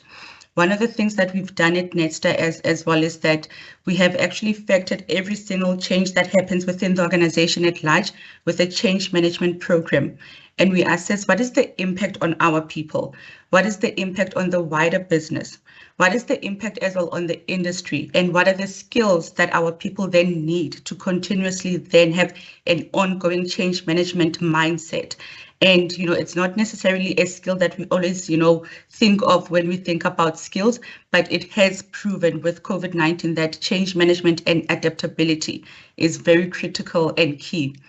And the last one that I actually want to touch on is another thing that we mentioned. People are then working online and being able to, you know, connect remotely with people that are overseas. And that's that ability to actually be aware of people's differences and cultural, you know, differences. Embrace diversity in thought, because that's where you are then able to engage and learn skills from your peers as well. So those are the skills really that I've found, you know, are critical for us to actually ensure that currently for 2022, we address the needs of the economy, the needs of the particular industries that we're in, but we also equip our people for the future to say, these are the skills that will then ensure that they carry you forward. So like I stated earlier on, you know, from an ESTA perspective, we've put change management as an ongoing program for everything that we do. But to Andy's point as well, there has to be a coordinated effort. And we've ensured that we've got a blended learning approach. So people, you know, learn differently. Cyril also stated earlier on. And we ensured that, you know, people can learn online. Do they have the necessary resources? So we then looked into Udemy. It's an online learning platform. Cyril stated earlier on, you may actually equip your people with these skills that they need now. However, they've got other aspirations, and we don't want to limit that learning potential. And that's where these learning platforms actually come into play. But other people learn through, you know, action-based experiences. We also make use of that. And then the other thing is people also are still used to classroom-based facilitated training. So we need to engage people and ensure that all the skills that we then equip them with is actually from a coordinated perspective, and we round it up with these programs that actually then assist them in engaging and ensuring that they get the skills that they need for the current and the future as well. Thank you, Shani. Thank you, Nana. Sorry, thank you very much, Shani. We are left with few minutes, maybe in a minute. Just share with us some of the programs that you have implemented that have worked successfully in your business in terms of developing us. Okay, I'm going to use one example quickly because for time, then we can get through it. So I do mentoring and financial coaching as well. I have a pharmacist lady who was retrenched and has been unemployed for the last 3 years. Now, the pharmaceutical sector is a very strange sector, and you cannot get employment in there anymore. It's very oversaturated. So she's sitting with depression, she's sitting with unfulfillment, she's got no direction, she's got some sort of a vision, she doesn't know what she wants to do, she doesn't know what else she can do, she's stuck. She came to book 6 sessions with me. We're down to session number 4 this coming Saturday. It took 10 days of my interventions to help her move from where she was stuck, to enable her to see a new way, and she's planning to open a business, which I have promised her I will invest in if she follows through on the program and runs through with the neurological change dynamic that I've put in place for her. Using her pharmaceutical knowledge, skills, and qualifications in a different way outside of the pharmaceutical field. Wow, wow. Thank you, Shani. That was very, very useful. Andy, any of the solutions that you would like to suggest? Something that has worked for you? Well, I think when we think of the value chain of skills development, there are a few I'd like to call out that our colleagues have mentioned, and I also want to just flag the work that the Merchants Academy do, because I think they take they look at this in a holistic way. So if we think of 3 focus areas, first of all, you need to focus on what skills your company needs, which are ever changing, and we talked about that. So those core capabilities. Secondly, you're part of a community, so you need to focus on the broader ecosystem and the upliftment of those skills to ensure that your own pipelines are enhanced and are ready to come into your work environment. Now, what are the programs that can help to do that? I think it's a combination today. So first of all, giving people more exposure to content that they can manage on their own. So platform-based learning that's self-directed, that's more democratized, that supports lifelong learning. But you can't perfect certain skills online. So you need to complement that with workplace learning. So work integrated learning, which we don't have enough of, through internships, through hands-on work in the job environment, is critical to build confidence on the job, and show that you've got the skill to execute those tasks. We need to, at the same time, also look at the blend of these, because we need to be more agile, we need to be more responsive, and it's not one or the other. It's very situational and it's blended. And if I reflect on what at an industry level, for example, Bapes is doing, they work with their government, social and company partners to do all of those, to support company-specific programs where they match demand to supply. So young people are moving into a learning opportunity, a working and earning opportunity. At a more macro level, they complement that with platform-based learning so that you can uplift the overall level of skills in that community. And then companies need to, really focus on what their own specific skill requirements are based on their jobs, which are ever evolving and ever changing. So I think those are some of the key call-outs I'd like to make. And then just to emphasize the point that's been made, this can't be done in isolation. It needs to be done as a collaborative effort by government, by business, by social partners. It needs to be coordinated. But you need organizations like yours, like Merchants, which take a holistic approach. No one can be in it only for themselves. Everybody's got to be in it for everybody else. And collectively, society and our economy will transform, will benefit, and will become a better place for everybody. Thank you, Andy. Thank you very much. Sidwell? So I think I would like to begin by saying, strategy without tactics, it's the slowest route to, victory, and tactics without strategy, it's noise before defeat. At macro level, we've got strategy, as in, the skills development strategy, transformational strategies and policies. At company level, we're good in crafting these policies, but we need tactics which will align to the strategies and give us the results. If you look at our throughput in terms of education and training in the country, it's quite great. And I think what we do best is to ensure that the programs which conceptualize and deliver, they demonstrate 100% absorption. And I'll give an example.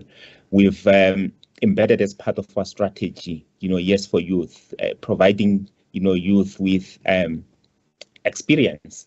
And of the 3 cohorts we had 100% absorption. We partnered with our industrial association, PEPESA.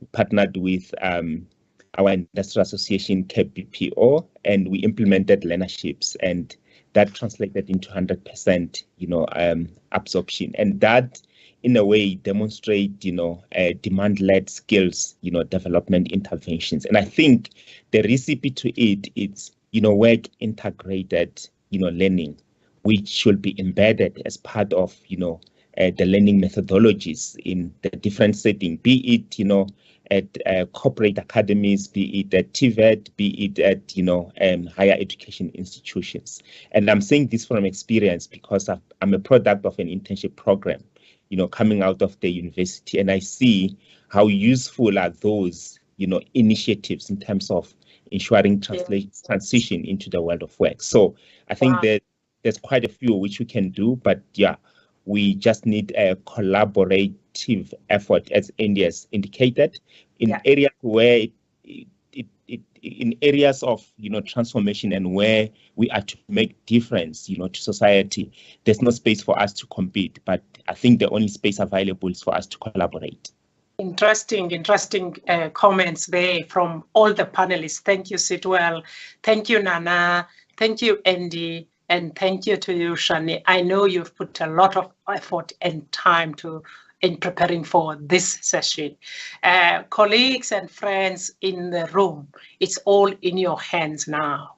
You have had thought from the most experienced people who have walked this road, who have developed others.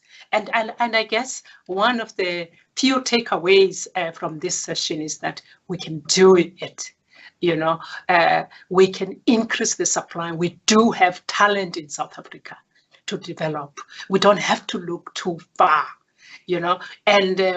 and we have capabilities, we have resources internal. Let's coordinate, let's partner, let's work together to serve our society. And remember, again, as you play your part, make sure that it has both the economic and the social impact. We need that more than ever today in our country. Thanks to everyone for your participation today and for listening to us. I am going to hand you over to Refilwe now. We will see you in the Q&A session at 2 o'clock. Thank you. Over to you, Refilwe.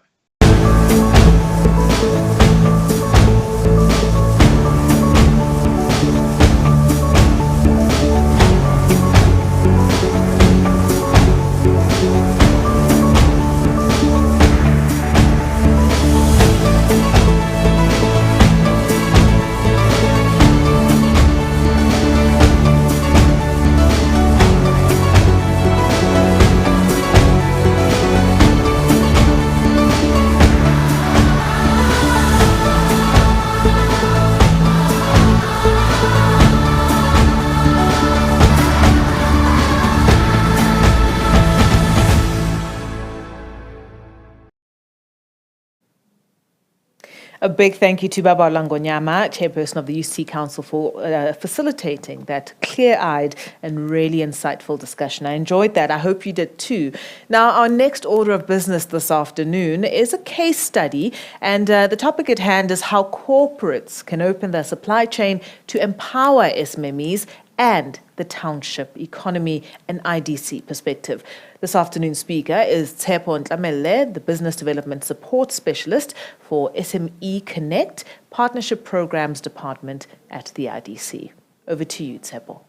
As part of its strategic alignment, the Industrial Development Corporation has embarked on a long-term sustainability plan to prioritize effective development, financial sustainability, client and people centricity. The strategic review has resulted in a refocused business model and strategic priorities with a revised operating model and organizational design. The IDC continues to implement its strategy within selected sectors to develop and expand industrial capacity, create and preserve jobs, and drive transformation and spatial equity. To address the continent's energy needs, we are focusing on the clean energy solutions industry, with a specific focus on the energy storage value chain.